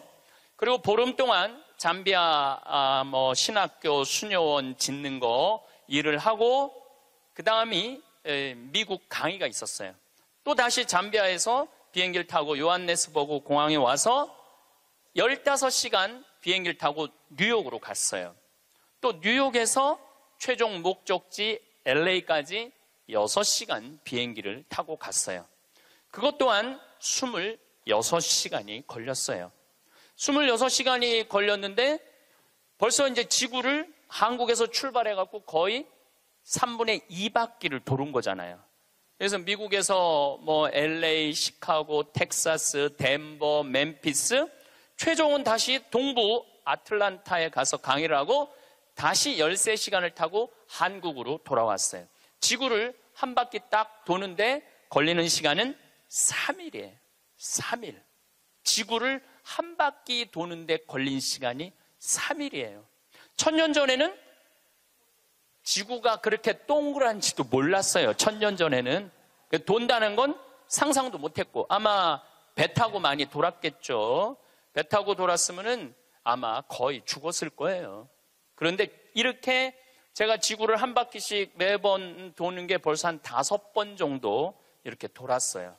그러니까 옛날 사람들에 비하면은 나는 엄청나게 빠른 속도로 살고 있는 거죠. 여러분들 서울에서부터 부산까지 KTX로 얼마가 걸려요? 2시간 반 걸려요. 앞으로 조금 무슨 기차가 나오면 30분 걸린대요. 30분. 부산에서부터 옛날에 한양까지 오는데 걸린 시간은 한 달이었다고 그래. 한 달. 야, 옛날에 한 달 걸리는 걸 2시간 반 만에 가는 거예요. 그런데 뭐가 그렇게 조급해갖고 1초도 못 기다리고 빵빵거리고 속력 내고 그런 거 보면은 현대인들이 엄청난 혜택을 누리고 있으면서도 많은 걸 뺏기는 것 같아요. 저는 요즘 운전을 할 때 거의 과속을 하지 않아요. 요즘은 내비게이션으로 여기 딱 찍으면은 평창에서부터 삼성산까지 2시간 반 정도 걸려요. 그러면 한 30분 전에 오면은 그냥 또 요즘 차가 좋아갖고 크루즈라는 걸 걸어놓으면 앞차고 간격을 자기가 알아서 뭐 껴드는 차들은 다 껴줘요. 추월하겠다는 차는 다 추월하고. 근데 예전에는 나도 급하게 다닐 때는 운전이 스트레스가 많았어요. 근데 껴줄 거 다 껴주고 양보할 거 다 양보하고 그냥 앞차 따라오니까 운전이 그렇게 편안하더라고요. 여러분들도 너무 급하게 살지 마세요. 급하게 안 살아도 옛날 사람들보다는 제가 보기엔 1000배 빨리 살고 있는 거예요. 급할 게 하나도 없더라고요. 근데 교통보다 더 무서운 변화가 있어요. 교통보다. 통신이에요, 통신. 1960년대는 여러분들 집에 무슨 전화기가 있었죠? 돌리는 다이얼 전화기가 있었죠? 네. 1970년대 후반, 80년대 막 초에 들어서서는 뭐가 있냐면 누르는 전화기가 나왔어요. 그리고 80년대 중반에는 집안에서 무선 전화기가 있었어요. 그러니까 이 거실에 이 돌리는 전화기 있을 때는 바람을 피고 싶어도 필 수가 없었어요. 거실에서 통화를 해야 되니까. 근데 이거는 뭐 화장실에 가서 들고 가서 해도 되고 그러니까 이 세상이 변하기 시작한 거죠. 1980년대 말은 드디어 우리가 알고 있는 휴대폰이 나왔어요. 휴대폰이. 이제 집 밖에서도 전화를 할 수 있는 세상이 된 거죠. 그리고 우리나라에서는 각각 나라마다 다르는데 2009년에 본격적으로 스마트폰이 나왔어요. 이 스마트폰 안에는, 그래서 제가 오늘 특별히 휴대폰을 갖고 왔는데 이 안에는 모든 게 다 들어와 있어요. 이걸로 내 차 시동도 걸을 수 있고, 이걸로 텔레비도 볼 수 있고, 동영상도 볼 수 있고, 음악도 들을 수 있고, 인터넷도 할 수 있고, 유튜브도 볼 수 있고. 이게 못하는 게 없어요. 정말 못하는 게, 요 조그만 거 안에 못하는 게 없어요. 1960년대 컴퓨터가 처음 나왔을 때 컴퓨터 미사일 궤적 계산하느냐고 컴퓨터를 썼어요. 그 컴퓨터 크기는 30톤이었어요. 30톤.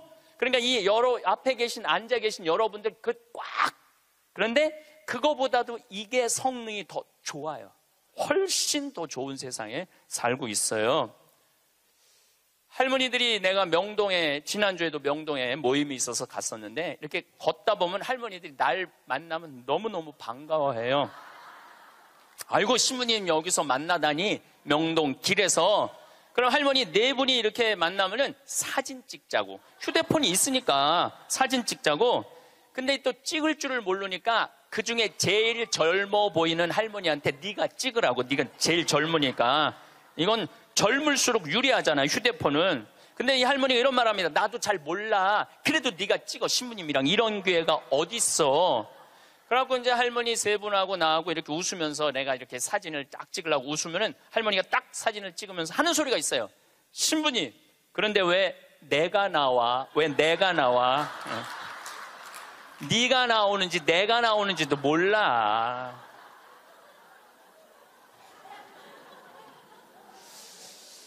요즘 애들은 태어나면서부터 어떻게 태어나는 줄 아세요? 이러면서 태어나요. 이러면서 태어나면서 요즘 애들은. 그런데 1살, 2살도 그걸 보는데 지금 60대 넘어서는 할머니들은 지금 세상이 어떻게 돌아가고 있는지 모르는 거예요. 1990년대는 세계 10대 기업 중에 일본이 8개를 차지했어요. 근데 2010년에는 세계 10대 기업 중에 일본은 하나도 없어요. 하나도.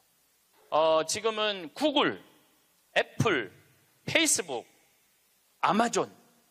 근데 여기 계신 분들 중에 구글이라는 거가 있는데 그게 뭐 다 알지를 못해. 근데 구글하고 페이스북, 아마존은 텔레비전에 선전을 안 해요. 그리고 구글은 물건을 팔지 않아요. 인터넷으로만 파는데 이 기업의 가치는 700조예요. 700조. 그래갖고 이 요즘 오로지 이 휴대폰 컴퓨터가 시장이 얼마냐면 4,300조예요. 4,300조. 상상도 못할 만큼 크죠. 제가 산호세에 있는 구글 본사에를 갔었어요. 정말로 기가 막히더라고요. 왜냐하면 모든 복도에 먹을 걸 다 놔둬요. 직원들을 위해서. 그리고 거기서 자기가 중간에 뭐 일하다가 수영하고 싶으면 요만한데 물 이렇게 내려와갖고 수영도 하고 모든 식당의 밥을 다 먹을 수 있어. 근데 걔네들은 물건을 팔지 않아요. 그런데도 어마어마한 돈을 벌어요. 그게 뭐 때문이냐면 컴퓨터, 휴대폰 때문에 그래요. 세상은 너무나 많이 변하고 있죠. 제가 논문을 쓸 때 타자기로 논문을 썼어요. 근데 딱 신부가 되니까 286 컴퓨터, 386 컴퓨터, 486 컴퓨터, 586 컴퓨터, 메가 컴퓨터, 기가 컴퓨터가 나왔어요. 그때는 막 이만한 건데 요즘은 요만한 컴퓨터로 나와요. 제가 왜 이런 말씀을 드리느냐 하면 50살 이상부터는 컴퓨터에 대해서 깜깜해요. 휴대폰에 대해서 깜깜해요. 세상은 컴퓨터, 휴대폰 세상으로 살아가고 있는데 여기 계신 분들은 깜깜이로 살아가는 거야. 깜깜이로 살아가는 거예요. 그런데 문제는 뭐 그런 거 있어도 무슨 문제야. 그냥 살면 되지. 그런데 깜깜한 상태로서 몇 년을 살아야 되느냐 하면은 50년을 더 살아야 돼요. 깜깜한 상태에서 50년을. 우리 생태마을에 오늘도 이제 피정객들이 들어와 계신데 저녁에 프로그램이 제 강의 말고도 7시부터 8시까지는 별 이야기를 해요. 우주에 관련된. 우리가 이제 생태마을이잖아요. 우주에 관련된. 근데 너무너무 좋아해, 사람들이. 그 이야기를. 그 하는 선생님이 그 공부를 많이 하셨어요. 그래갖고 캐나다에서 오신 분들이 그 별 얘기를 듣고 우리 캐나다 토론토에도 와서 강의해달라고 그럴 정도로. 그래서 그 선생님이 신부님 덕분에 내가 캐나다 가서 강의하게 생겼다고. 그리고 8시부터는 이번에 7월 1일 날 주교님께서 우리 생태마을에 많은 피정객들이 오니까 시카고 대학에서 상담 심리 박사학위를 딴 신부님을 보내주셨어요. 이 신부님은 8시부터 9시까지 무슨 프로그램을 하느냐면 별별 이야기를 해요. 별별 이야기를 다 해보자 이거야. 별별 이야기를. 그래서 이제 뭐 마음이 답답한 분들이 원두막에 모닥불 펴놓고 이야기를 원래는 1시간 하는데 대개 2시간에서 2시간 반 한대요. 근데 할머니 한 분이 별별 이야기를 하는데 이 할머니 하는 말이 그 신부님한테 신부님 나는 일생 남 피해 준 적도 없고 죄 진 적도 없고 신앙생활 열심히 했다는 거예요. 난 정말 부끄럽지 않게 살았는데 며느리가 어느 날 갑자기 자기를 보더니 야인년아 그러더래요. 야인년아 내가 무슨 죄를 졌다고 며느리한테 그 소리를 들어야 되느냐고. 나는 억울해 죽겠다고 1시간 반을 하소연을 하더래요. 내가 그 얘기를 듣고 우리 상담 소장 신부님한테 그랬어요. 그 할머니가 정말로 모르는 게 하나 있다. 그 할머니가 정말로 잘못한 거는 안 죽고 오래 사는 게 잘못한 거다. 그 할머니의 잘못은 안 죽은 거다. 안 죽은 거. 옛날에는 집안에 그 장수하는 어르신이 있으면 집안의 가문의 자랑이었어요. 근데 참 재미난 설문조사가 있었어요. 명문대학교야. 요 근처에 있는 명문대학교 학생들한테 물어봤어요. 10년 전에 부모님이 몇 살까지 살기를 원하느냐고. 근데 10년 전에 명문대학 학생들이 답을 했는데 65세. 부모님이 65세까지 살았으면 좋겠다는 거예요. 근데 또 5년 후에 또 조사를 해봤어요. 똑같은 신입생들한테 부모님들이 몇 년 더 살았으면 좋겠느냐고. 그랬더니 5년 전에는 63세로 줄어들었어요. 부모님이 63세까지 살았으면 좋겠다는 거예요. 근데 얼마 전에 또 똑같은 설문조사를 신입생들한테 했더니 몇 살까지 살았으면 좋겠냐고 그랬더니 60살까지 살았으면 좋겠다는 거예요. 다시 말해서 여기 계신 여러분들은 다 죽어야 돼. 애들의 바램이라면은 다 죽어야 돼. 그런데 부모님 생각하고 자식 생각하고는 너무너무 다른 거예요. 부모님은 손자도 보고 싶고 증손자도 보고 싶고, 그런데 자식들은 다 키웠고 할 일 다 했으니까 죽어라 이거예요. 죽어라. 제가 왜 비행기 얘기도 하고 휴대폰 얘기도 했느냐 하면 세상은 너무나 많이 변하고 있어요. 그런데 누가 세상의 변화를 못 읽느냐 하면 여기 계신 50대, 60대, 70대 되신 분들이 세상이 어떻게 돌아가는지 모르고 있는 거예요. 그게 큰 문제라는 거예요. 그걸 세상이 돌아가는 걸 알면 대처를 할 텐데 세상 돌아가는 거에 대해서 알지를 못하니까 야인녀나 이 소리를 듣는 거예요. 그러니까 여러분들 며느리한테 야인녀라는 소리 안 들으려면 어떻게 하면 좋아? 아니지, 죽으라는 얘기가 아니야. 죽으라는 얘기가 아니라 자식하고 같이 살 생각을 처음부터 하지 말아야죠. 왜 자식하고 같은 집에서 살아요? 그러니까 그런 마음으로 인생을 바라봐야 된다는 거예요. 그런데 아마 2040년에는 아마 제 생각에는 아이를 거의 낳지 않을 거예요. 여러분들, 내가 조금 전에 교도소 아주 굉장히 높은 분을 만나고 왔는데 교도소에 죄수 한 명 1년에 돌보는 데 들어가는 돈이 2,500만 원이래. 2,500만 원. 일주일에 한 번씩 고기 80년대부터 나왔대. 그리고 요즘 보리가 비싸갖고 다 쌀밥 준대. 다 쌀밥 준대. 보리가 비싸갖고. 그러면은 2,500만 원을 들여갖고 그 사람들을 감옥에다가 집어 넣는 게 낫느냐? 그 사람들 한 달에 200만 원씩 줘가면서 이 세상에서 건강하게 사느냐? 그게 어디가 좋을 것 같아요? 뭐가 좋을 것 같아?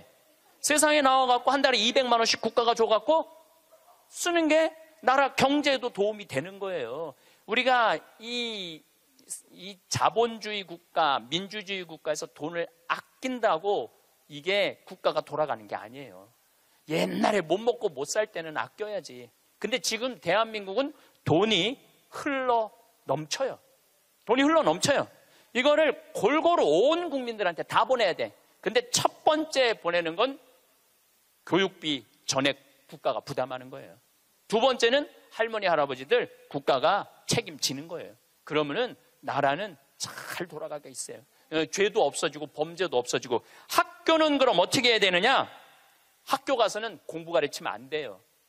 경쟁을 가르치면 안 되고 사랑하는 방법, 이웃을 배려하는 방법, 협동하는 방법, 재미있게 사는 방법, 노래하고 춤추고 놀이를 가르치면은 대한민국은 정말로 행복한 나라가 될 거예요.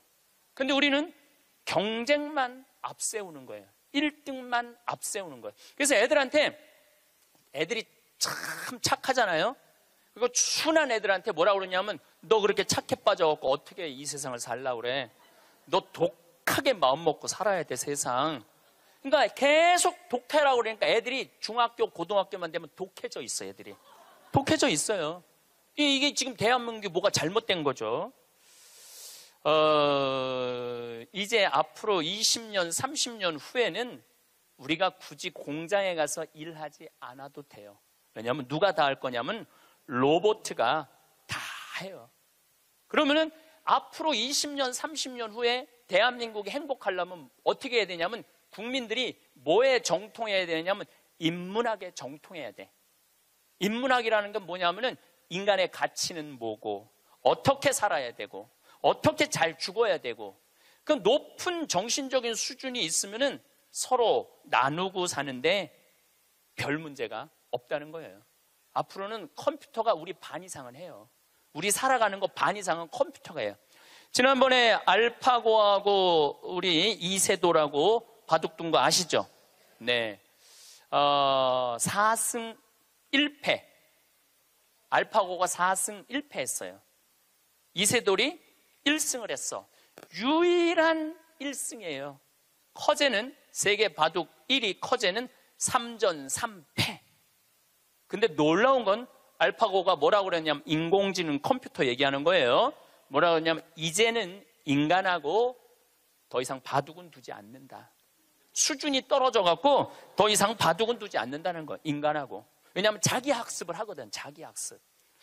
여러분들 요즘 로보 어드바이저라고 있어요. 로보 어드바이저. 이게 뭐냐면은 주식 투자할 때 이 로보 어드바이저한테 내 거 좀 투자 좀 해달라고 그러면 얘가 투자하는 거야. 근데 이 로보 어드바이저가 투자를 하면은 평균 수익률이 3에서 5%래요. 거의 돈을 날리는 경우는 없대. 그러니까 사람이 분석하는 것보다 누가 분석하는 게 커? 로봇가 분석하는 게 큰 거예요. 그러니까 이 세상이 완전히 새로운 세상으로 넘어가는 거죠. 우리 주위에는 누구라는 인공지능 컴퓨터가 이제 들어왔어요. 우리 집에. 누구라는? 얘가 뭐를 하느냐면 영화도 보여주고 음악도 틀어주고 에어컨도 틀어주고 은행 업무도 봐줘요. 기가 막힌 거예요. 대화도 해주고 주인님 일어나시라고 그러고. 그러니까 이제는 앞으로는 제가 보기엔 2040년에 가면은 결혼도 하지 않을 거예요. 결혼도. 아이를 안 낳는 게 문제가 아니라 아예 결혼을 하지 않을 거예요. 미국에서는 이제 2040년에 뭐가 나왔느냐면 성생활하는 로봇가 나왔어요. 2009년에 라스베가스에서 로봇 전시회를 했는데 록시라는 여자 컴퓨터가 나왔어요. 근데 키가 1m 70, 몸무게가 54kg. 그리고 이 고무 합성 재질로 해갖고 만지면은 여자 피부 만지는 기분이 들어요. 근데 문제는 얘는 오르가즘도 느끼는 거예요. 그러니까 굳이 이제 결혼 안 해도 돼.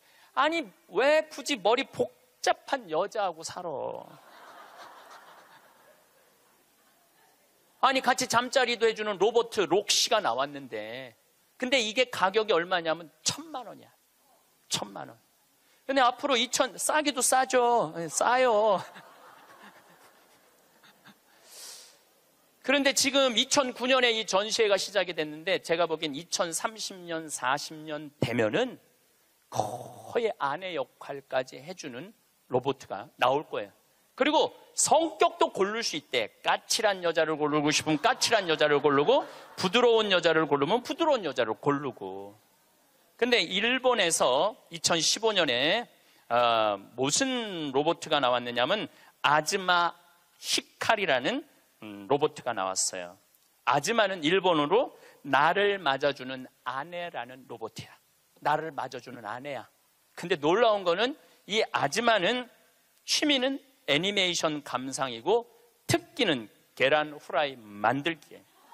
좋아하는 음식은 도너츠예요. 벌레를 매우 두려워하지만 열심히 일하는 사람을 위해서는 무엇이든지 도와주는 영웅의 여자야. 이 여자는 아침에 여보 일어나요. 출근해야죠. 남편을 깨워요. 그리고 남편이 저녁에 나 몇 시에 퇴근할 거야. 그럼 날이 더우면 에어컨을 틀어놔요. 목욕물도 데워놔요. 이 로봇은 당연히 성생활도 같이 해주는 로봇이죠. 세상이요. 여러분들이 근데 문제는 이 꼴 저 꼴 안 보고 죽으면 되는데 그 모든 꼴을 다 봐야 돼. 근데 그게 어떤 건지도 모르고 우리는 살아가는 경우가 너무 많아요. 이 록시를 만든 개발자의 최종 목표는 섹스를 넘어서서 실질적인 동반자의 여자를 만드는 게 최종 목표예요. 그러니까 단순히 상담도 고민도 위로도 해주는 거죠. 2040년이 되면은 어떤 로봇가 나오느냐면은 벌써 이제 감정을 느끼기 시작한다고 그래요. 감정을 느끼는 로봇가 나온대요. 그럼 감정을 느끼면은 이것도 연구하고 저것도 세상 책도 읽어보고 모든 요즘 빅데이터라는 게 있어요. 모든 정보를 모으는 거야. 근데 모든 정보를 모아봤더니 하느님이 있는 것 같아. 로봇가 생각해 보기엔. 그래갖고 나도 좀 세례를 받아야 되겠다. 나도 좀 신앙생활을 해야 되겠다. 그래갖고 나한테 와갖고 신부님 저 세례 좀 주세요. 저 록시가 와갖고 신부님 저 세례 받고 싶어요. 세례 줘야 돼 말아야 돼? 안 돼요?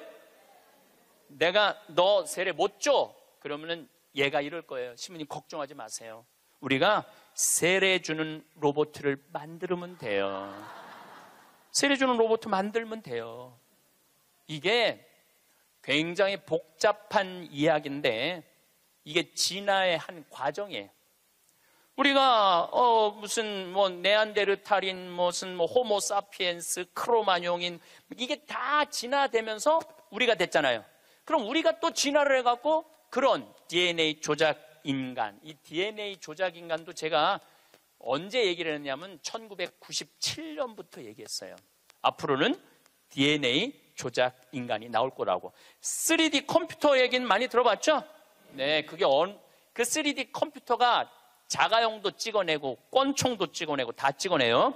근데 뭘 찍어냈느냐면 콩팥을 찍어냈어.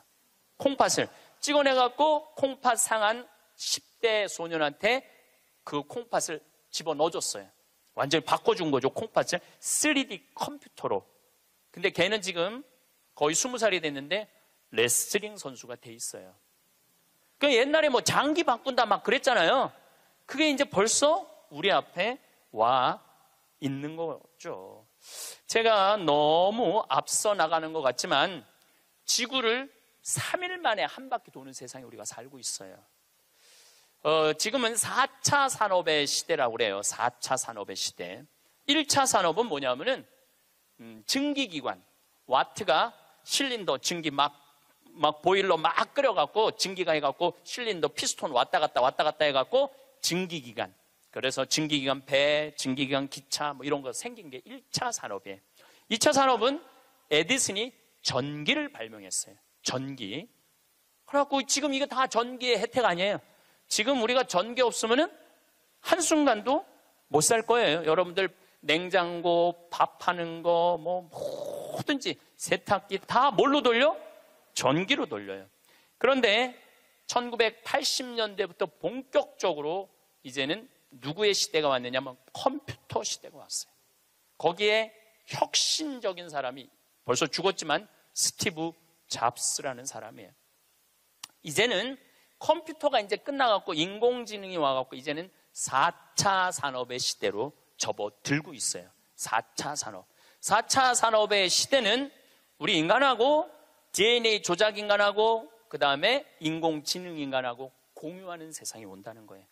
공유하는 세상이 완전히 새로운 세상이 펼쳐지죠.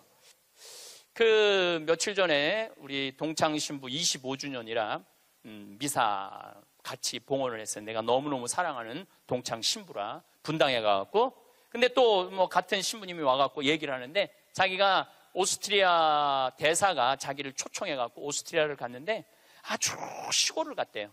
근데 할머니 6이서 커피를 이렇게 찻집에서 놓고 토론을 하는데 너무너무 진지하게 토론을 하더래. 근데 뭐 말을 못 알아들으니까 그 대사한테 물어봤대요. 저 지금 무슨 토론하는 거냐고. 할머니 한 분은 철학가의 얘기를 하고 한 할머니는 음악에 대해서 얘기하고 한 할머니는 미술에 대해서 얘기하고 한 할머니는 지금 이 세상에 돌아가는 정치 얘기를 토론을 몇 시간씩 하고 앉아 있다는 거예요. 근데 그거는 저는 뭐 유럽을 다닐 때도 그렇고 미국을 다닐 때도 그렇게 할머니 할아버지들이 토론하는 모습을 많이 봐요. 또 자식 손자들한테도 그 깊은 얘기를 해줘요. 근데 대한민국의 할머니들을 이렇게 가만히 생각해 보면은 그렇게 토론을 할 수 있는 할머니들이 얼마나 있을까? 이거 물어보고 싶어요. 이제 그냥 밥 먹고 살고 밥 먹고 사는 세상은 지났어요. 이제 여러분들은 텔레비에서 말하는 인문학은 그 젊은 사람들 게 아니고 배운 사람들 게 아니야. 바로 여기 계신 여러분들 거예요. 그래서 인문학 강의. 근데 사실 여기 오신 분들은 아무 문제가 없어. 강의 들으러 여기 왔잖아요. 이 긴 시간. 뭔가 듣는 여러분들은 정신이 깨죠. 정신이 깨요. 근데 듣지도 않고 변화에 대해서 들여다보지 않는 분들은 참 답답한 거예요. 그 시대는 변하는데 나만 안 변해. 그 시대는 변하는데 나만 안 변하는 사람들을 내가 이번에 미국 가서 보고 왔어요. 미국에 가보니까 70년대 이민 간 분들은 70년대 한국만 생각해. 80년대 이민 간 분들은 80년대 한국만 생각해. IMF 때 쫄딱 망했을 때 이민 간 분들은 그때만 생각을 해. IMF 우리가 탈출한 지가 얼만데. 그러니까 70년대 이민 간 분들 얘기를 들어보면은 폰이 미국으로 수출했거든요. 그러면 미국의 길에 서 있는 건 다 폰이라는 거예요. 그거 무슨 깡통 찌그러뜨려갖고 폰이를 만들어갖고 수출을 했다고 그래요. 그러니까 자기는 한국차 안 산다는 거예요. 근데 폰이 만든 지가 언젠데 아직 폰이 얘기를 해. 한국에 폰이도 없는데. 그리고 내가 우리나라 차들을 타보면은요, 벤츠, BMW 부럽지 않아요. 정말로 차 잘 만들어요. 그런데 70년대 생각만 하는 거예요. 들여다볼 기회가 없으니까. 한국에 30년 동안 안 와봤으니까. 그때 얘기만 하는 거예요. 또 이번에 시카고 강의를 갔는데 시카고는 눈이 많이 온대요. 근데 이 시카고는 눈이 오면은 눈 떨어지기 전에 제설차가 기다리고 있다가 눈이 떨어지면 다 친대. 내가 강원도 산다니까 강원도는 제설차가 2대밖에 없지만은 우리는 눈 떨어지기 전에 다 친다는 거예요. 그분은 80년대 이민 간 분이에요. 제가 강원도 평창에서 살잖아요. 평창도 요즘 눈 떨어지기 전에 제설차 기다리고 있다가 떨어지기 전에 다 쳐요. 염화칼슘 뿌리고. 제가 12월 달에 매일 강의 나오잖아요. 거기 눈 많이 와요. 그러면은 새벽에 보면 다 눈 치는 소리가 들려요. 그러면은 운전하고 나오는 거예요. 그러니까 모르는 거지. 들여다보질 않았으니까. 그리고 자기가 옳다고 고집 주장을 피는 거죠. 근데 가만히 내가 미국에 이민 가신 분들을 보니까 이분들은 미국 책도 안 읽고 한국 책도 안 읽더라고. 근데 미국에 이민 간 분들이 대개 경력을 보면 서울대 졸업한 분들 많아요. 영어 할 줄 알아야지 가잖아요. 그런데도 변화에 적응하지 않으니까 못 견디더라고요. 사람은요, 끝도 없이 공부를 해야 돼요. 제가 미국에 가서 이 얘기를 꼭 해요. 우리나라는 버스를 타고 가다가 앞에 데모를 해. 그럼 버스에 뭐라고 떠요? 목적지까지 제 시간에 못 갈 것 같다. 여기 내려갖고 지하철 몇 호선 여기 있으니까 타고 가면은 될 것 같다. 그런 자막이 떠. 그리고 내가 오는 내 차 기다리는 차가 그거 전부 다 뜨죠? 예. 미국은 상상도 못하는 일이에요. 미국은. 나라가 커갖고 그렇게 할 수가 없어. 우리나라처럼 이 IT 기술이 잘 돼 있는 나라는 세계에서도 없어요. 다니면 얼마나 답답한지 몰라요. 다른 나라 다녀보면은. 저는 지금 총 60개 나라를 다녔고 미국을 벌써 10번도 더 왔다 갔다 하고 전 세계를 돌아다녀 보잖아요. 전 세계를 돌아다녀 보면 한국처럼 시스템이 잘 돼 있는 데가 없어요. 한국처럼. 요즘 이제 동계올림픽 한다고 영동고속도로 고속도로를 다시 깔았거든요. 제가 오늘도 이렇게 나오면서 이거는 고속도로가 아니야. 비단길이야. 얼마나 곱게 깔아놨는지 비단길이에요. 이런 도로를 가진 나라가 그렇게 많지 않아요. 미국도 도로 기가 막히게 잘 깔아요. 걔네들은 정말 상상도 못할 만큼 잘 깔아요. 미국 사람들. 그래도 이 영동고속도로만큼 비단길은 없더라고요. 우리나라가 돈도 많고 참 좋은 나라예요. 한 세대 만에 원조 받는 나라에서 원조 해주는 나라로 바뀌었어요. 이거는 전 세계에서 대한민국밖에 없어요. 지금 코트라 활동 대단해요. 또 제가 영남대학 무슨 많은 대학을 이렇게 다녀보면은 서울대학도 마찬가지고 무슨 각 대학마다 제3국에 있는 나라 학생들을 데려다가 공부를 시켜요. 그리고 석박사 과정. 그리고 공부만 시키는 게 아니야. 활동비, 생활비, 전세비 다 줘요. 그래갖고 여기서 공부하고 거기 가면은 집도 한 채 한대요. 그러니까 우리나라가 그렇게 지금 많이 도와주고 있는 나라예요. 원조 받는 나라에서 원조 해주는 나라로 바뀐 대단한 나라예요.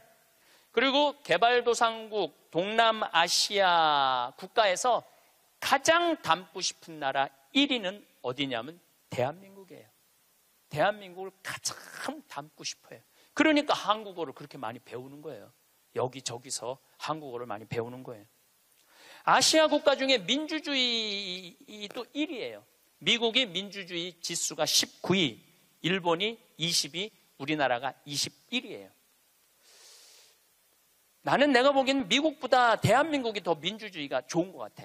왜냐하면 경찰서에서 술 먹고 난동 부리고 의자 내던지는 나라는 대한민국밖에 없어요. 공무원들도 마찬가지예요. 뭐 공무원들 부패 지수가 높다 그러지만은 그건 높은 사람들이고, 요즘 젊은 공무원들, 그 어려운 시험 봐서 통과한 공무원들은요, 오늘도 우리 이 직원이 무슨 우리 이제 생태마을 물건 허가 때문에 읍에 들어갔다 왔는데 그렇게 친절하게 설명을 해주고 도와주더라는 거예요. 근데 미국이나 뭐 유럽이나 가보면요, 공무원들이요 얼마나 고압적인데요. 기다리라고 그러면 일주일도 기다려야 되고 2주일도 기다려야 돼. 참 좋은 나라에서 살고 있는 거예요, 여러분들. 세계에서 최단 기간 IMF를 극복한 나라는 우리나라밖에 없어. 3년 8개월 만에. 이것도 금 모은 나라. 대단하지 않아요? 한글의 기적, 문맹률이 1.7%밖에 안 돼요. 98%가 글을 읽을 수 있는 나라예요. 정말로 내가 보는 대한민국은 위대하고 대단한 나라야. 그래서 대한민국을 뭐라고 부르느냐면 대단해서 대한민국이라고 그러는 거야. 대단해서 대한민국이라고. 더 놀라운 건 1970년대에서부터 2010년까지 필리핀은 국민소득이 10배 증가했어요.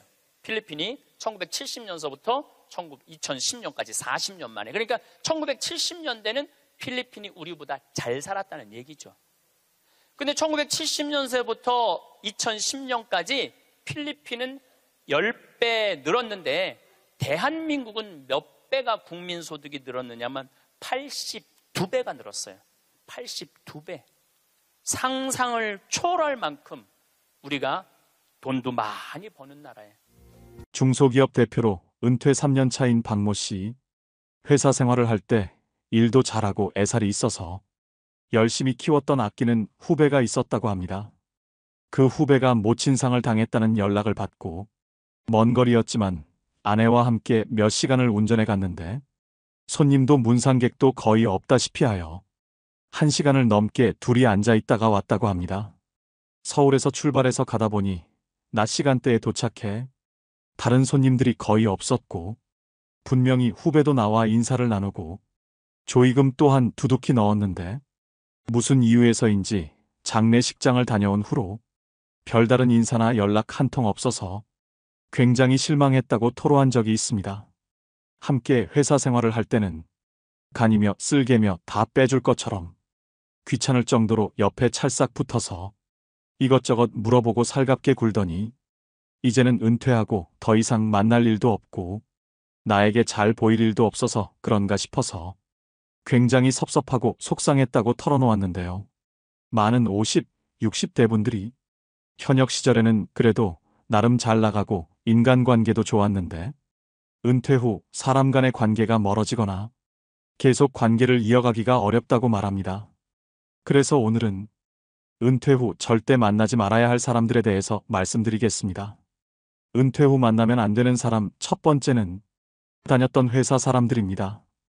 은퇴 이후에도 다니던 회사 사람들과 꾸준하게 연락도 하고 가끔 모임도 가지는 게 노년에 외롭지 않고 서로 좋은 거 아니냐고 말씀하시는 분들도 계실 텐데요. 사람들은 흔히 직장에서 맺은 인간관계가 은퇴 후에도 지속될 것으로 기대하곤 합니다.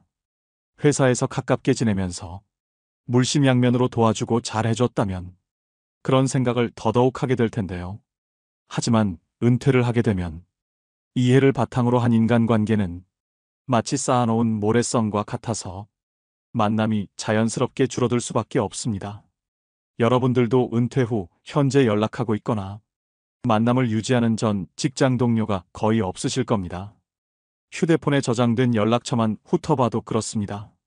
직장 동료나 일적으로 만난 사람들을 제외하면 딱히 연락할 사람이 남아있지 않는 것이 현실일 것입니다.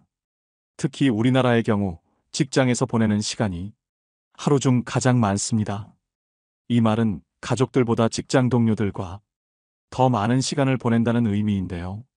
그렇다 보니 내가 퇴직을 했더라도 허전함과 외로움에 다녔던 회사 후배나 동기에게 자연스럽게 연락을 하게 됩니다. 요즘 회사는 잘 돌아가고 있나? 그 직원도 아직 회사에 있냐 등등. 이제는 나와 전혀 상관없는 이야기를 하게 되지요. 계속해서 이런 내용으로 전화를 하게 되면 받는 사람 입장에서도 부담스러워져서 어느 순간 전화 받는 것을 꺼리게 될 수도 있습니다. 또 은퇴 이후 여기저기서 오는 경조사 연락 또한 큰 부담으로 다가오는데요. 은퇴 이후 수입은 3분의 1로 줄지만 경조사를 일일이 챙기다 보면 빤한 수입으로 가랑이가 찢어집니다. 현실적으로 노후 대비가 제대로 되어 있지 않은 시니어들이 대다수이기 때문에 이 문제는 노후 생활비 사용에 큰 타격으로 다가옵니다. 한 조사에 따르면 50대, 60대 은퇴자 31명 중 16명이 경조사비를 가장 부담스러운 지출로 꼽았습니다. 이처럼 은퇴 후에도 경조사비에서 자유로운 사람은 별로 없습니다. 이들은 한 달에 적게는 10만 원, 많게는 100만 원의 경조사비를 지출한다고 하는데요. 그러다 보니 피부로 느끼는 체감 경조 부담이 현역 때와는 비교할 수 없을 만큼 커집니다.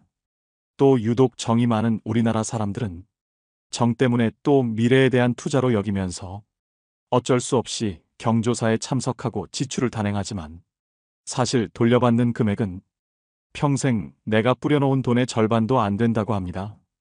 꼭 경제적인 부분만 문제가 되는 것은 아닌데요. 나는 그래도 먼 곳까지 시간 쓰고 마음까지 써서 다녀왔는데 준 만큼 돌려받지 못한다면 배신감마저 들게 됩니다. 특히 다녔던 회사 사람들 같은 경우 친인척과는 다르게 경조금 받을 땐 좋았지만 은퇴 후 경조사를 알렸을 땐 나 몰라라 하기 십상이라는 겁니다. 이제 볼 사이도 아닌데 굳이 해야 하나? 라며 그냥 안면몰수하는 사람들도 태반입니다. 한 가지 분명한 점은 노후의 경조사 지출 문제를 현역 때와 같이 접근하면 믿었던 사람에게 상처받고 내 호주머니가 거덜나는 건 시간 문제라는 사실입니다. 세상사 모든 일이 내 마음 같지가 않습니다. 나는 경조사에 꼬박꼬박 참석하고 부조도 체면 생각해서 부족하지 않게 넣었는데 모든 사람들이 내 마음 같지는 않은 법이지요. 노년의 경조사비 지출을 이제부터라도 현명하게 대처하셔야 됩니다. 내가 꼭 챙기고 싶은 경조사가 있다면 굳이 먼 곳까지 참석하기보다는 부조금만 보내는 것도 한 가지 방법입니다. 끊임없는 경조사비 지출에 고민 그만하시고 당장 은퇴를 하고 나면 앞으로의 내 노후를 홀로서기 할 준비를 하셔야 합니다.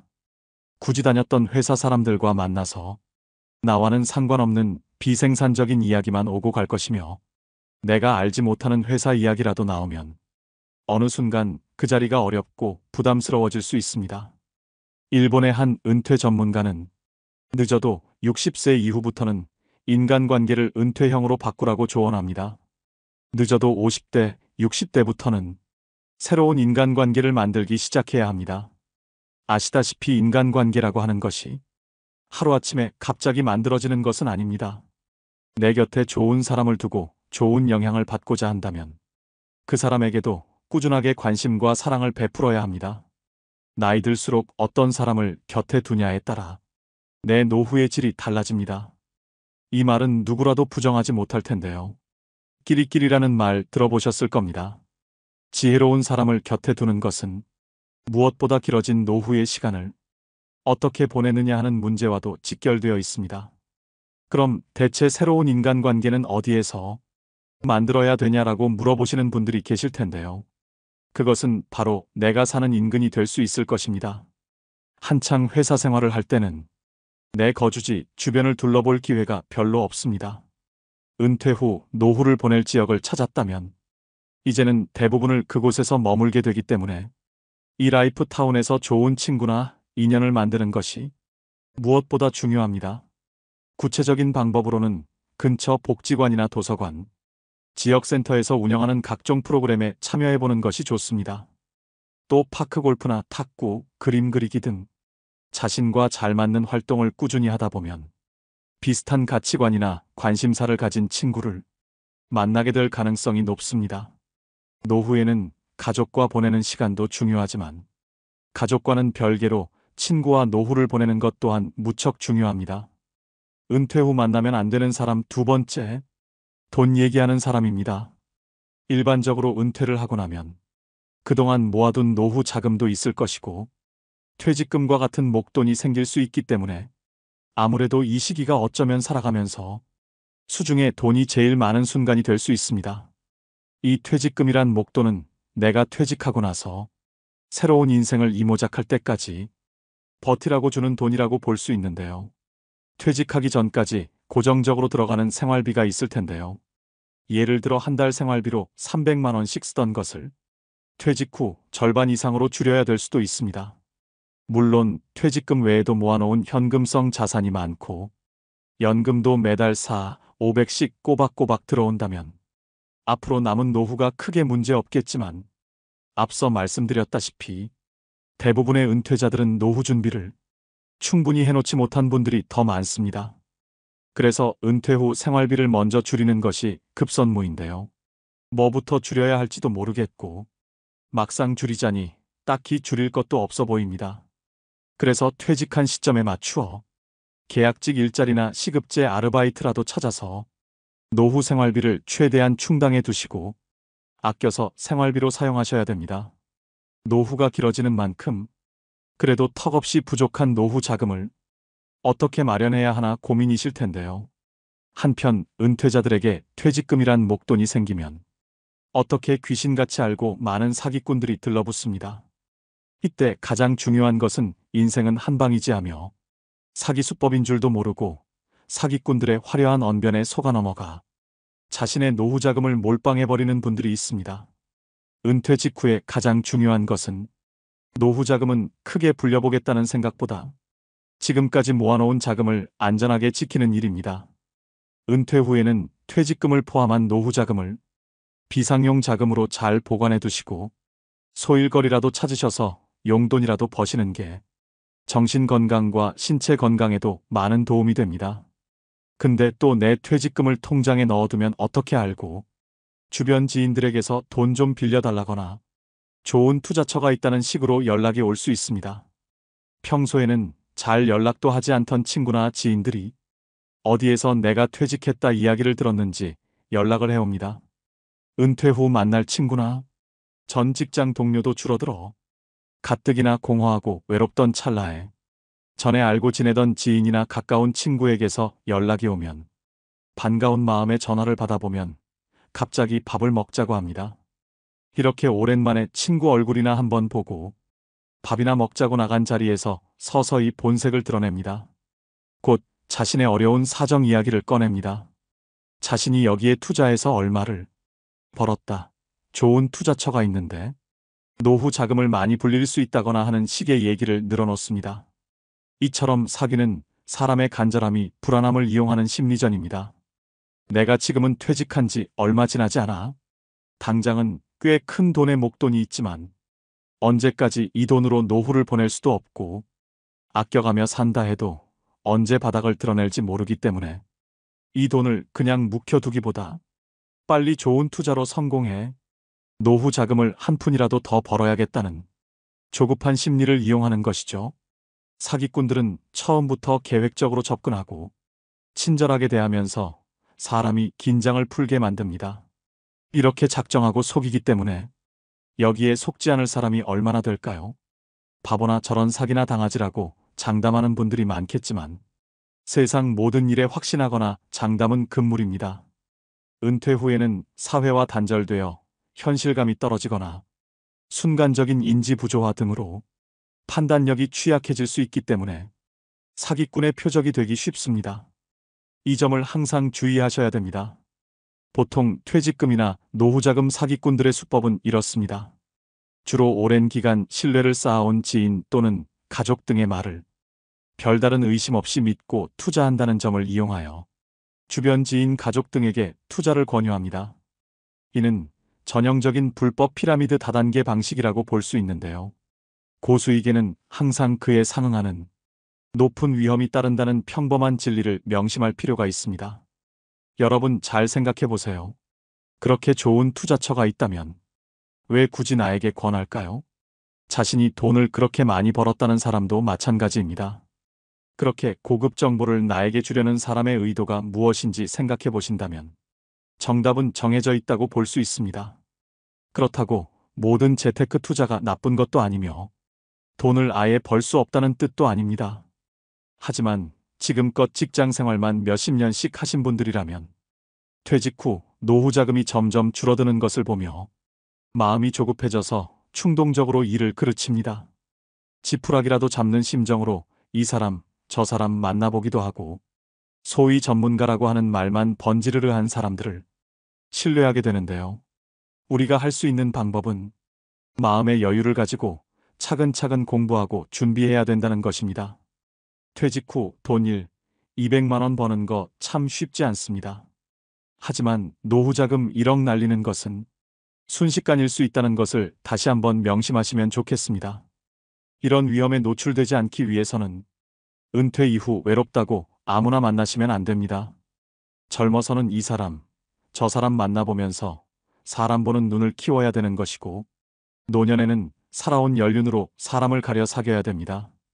이상한 사람과 엮여 내 노후가 망가지는 것보다 혼자 고독을 즐기면서 취미 활동도 하고 가볍게 산책도 하는 것이 여러모로 내 인생에 도움이 됩니다. 그러자면 노후에는 더더욱 홀로서기 할 수 있는 힘을 키우셔야 됩니다. 마지막으로 친구 없이 혼자 편안한 사람들의 특징 4가지를 말씀드리면서 오늘의 영상 마무리하겠습니다. 첫 번째는 나에게 좋은 사람으로 살면 된다. 는 원칙으로 살아갑니다. 혼자 잘 지내는 사람은 모두를 만족시키려고 애쓰지 않습니다. 적당한 관계라는 원칙으로 마음 편한 사람에게 집중하면 된다는 생각입니다. 그럼 이제 마음 편한 사람에게는 어떻게 대하는 것이 좋을까요? 한마디로 말하면 무조건 잘해주려고 하지 않습니다. 의무감으로 해주는 것과 진심으로 좋아해서 해주는 것은 다르기 때문입니다. 의무감으로 남에게 잘해주는 사람은 피곤합니다. 타인에게 자신의 감정을 들키지 않으려고 말 한마디, 행동 하나에도 주의를 기울이기 때문입니다. 타인은 잘 돌보면서 정작 자신은 돌보지 않는 사람의 마음은 과연 건강할까요? 가장 중요한 것은 나입니다. 나에게 좋은 사람으로 살면 된다는 마음가짐이 받쳐주기에 혼자여도 문제없고 혼자여도 정말 편할 수 있는 것입니다. 두 번째는 도전을 두려워하지 않습니다. 고독을 즐기는 사람들은 나이에 상관없이 의미 있는 도전을 합니다. 자신이 이루고 싶은 꿈, 목표가 있으면 실행에 옮기는 추진력이 있습니다. 자신에게 집중하는 시간이 많기 때문에 자신이 진짜 무엇을 원하는지 잘 알 수 있습니다. 나이가 들수록 나만의 취미 생활과 배움의 끈을 절대 놓으시면 안 됩니다. 평균 수명이 길어진 지금 단순히 오래 사는 것을 목적으로 삼기보다는 여생을 얼마나 아름답고 가치 있게 사느냐가 관건인 시대이지요. 요즘엔 여기저기서 혼자서도 재미나게 사는 어르신들의 이야기가 많이 보입니다. 그 중에서 여러분들께 도움이 될 만한 분들의 글을 한번 가져와 보았습니다. 댄스 스포츠를 배우고 있는 김순옥 씨는 이렇게 말합니다. 주변에 은퇴하신 분들을 봤는데 아직 할머니, 할아버지라고 하기엔 너무나 젊고 건강한 분들이 많은 거예요. 결국 외적인 부분도 중요하지만 정신적인 부분도 테라피가 필요하다고 느꼈죠. 오래전부터 댄스 스포츠를 취미로 하고 있었는데 그게 제격이다 싶었어요. 음악이 지니는 치유 효과와 더불어 춤을 통해 전신 운동이 가능하니 너무 좋잖아요. 제가 느꼈던 그 매력과 즐거움을 전파하고 싶은 마음에 주변 사람들에게 추천하고 있습니다. 김순옥 씨의 말처럼 무엇인가 배우고 즐기겠다는 생각으로 시작해보세요. 굳이 학원이나 문화센터가 아니더라도 책을 보며 배워도 좋고 유튜브로 공부해도 좋습니다. 무슨 취미든 본인에게 맞는 것을 하면 됩니다. 세 번째는 모든 사람들에게 인정받으려고 하지 않습니다. 혼자 잘 지내는 사람들은 인간관계에서 모든 사람들과 잘 지내려고 하지 않습니다. 그리고 모든 사람들에게 인정받으려고 하지 않습니다. 서로가 다르다는 것을 인정하고 서로가 맞지 않는다면 그것 또한 인정합니다. 내가 사람들로부터 인정받고 싶은 마음이 없으니 자연스럽게 타인의 기대에 맞춰서 살 필요가 없는 것이죠. 사람들은 사람들이 자신을 사랑해 주길 바라고 인정해 주길 바랍니다. 내 편이 되어 주길 바라는데 혼자 잘 지내는 사람들은 사랑과 인정을 타인에게 바라지 않지요. 내가 상대에게 바라는 기대와 바람이 없으니 실망할 일도 없습니다. 인간관계에서 오는 소외감, 외로움도 없지요. 외로움은 혼자 있어서 느끼는 것이 아니라 상대에게 이해받지 못해서 외롭다고 느낍니다. 그러니 가족 있고 연인이 있다고 해서 외로움을 안 느끼는 것은 아닙니다. 혼자서 행복한 노후를 보내기 위해서는 남에게 인정받고자 하는 마음부터 버리셔야 합니다. 네 번째는 자신의 시간을 관리하는 능력이 뛰어납니다. 언제 일어나서 어떤 시간에 무엇을 할지가 명확합니다. 혼자 잘 지내는 사람은 나이 들수록 하루의 계획을 세우고 계획에 따라 실천합니다. 스스로의 시간을 즐기고 자유롭게 자신의 일정을 잘 관리하고 효율적으로 일을 처리합니다. 자신의 성장을 위해서 운동도 하고 마음도 관리하며 책도 읽습니다. 남는 여가 시간에는 다양한 활동을 즐기면서 새로운 인연을 만들어 나가기도 합니다. 취미 동호회나 다양한 모임에 참여하여 자신의 관심사를 공유하고 새로운 친구를 만들 수 있습니다. 혼자 잘 지낸다고 해서 사람을 기피하는 것이 아닙니다. 때와 장소에 따라서 사람들과 잘 어울립니다. 또한 이를 통해 자신의 자립심을 강화할 수 있으며 자신의 목표를 달성하기 위해 노력합니다. 내가 무엇을 했을 때 행복감을 느끼는지 잘 알고 있습니다. 혼자 있는 시간에 목표로 한 것을 차근차근 이루어갑니다. 보통은 나이가 들어서 무언가를 다시 시작한다는 것에 대한 두려움이 있게 마련입니다. 그러나 고독을 즐기는 사람들은 평소에 꾸준한 내적 성찰로 내면의 힘이 있으니 자기 확신이 있습니다. 이런 내적 힘이 나이에 상관없이 또 두려움 없이 자신이 원하는 것을 포기하지 않고 이루어갈 수 있게 만드는 원동력인 것입니다.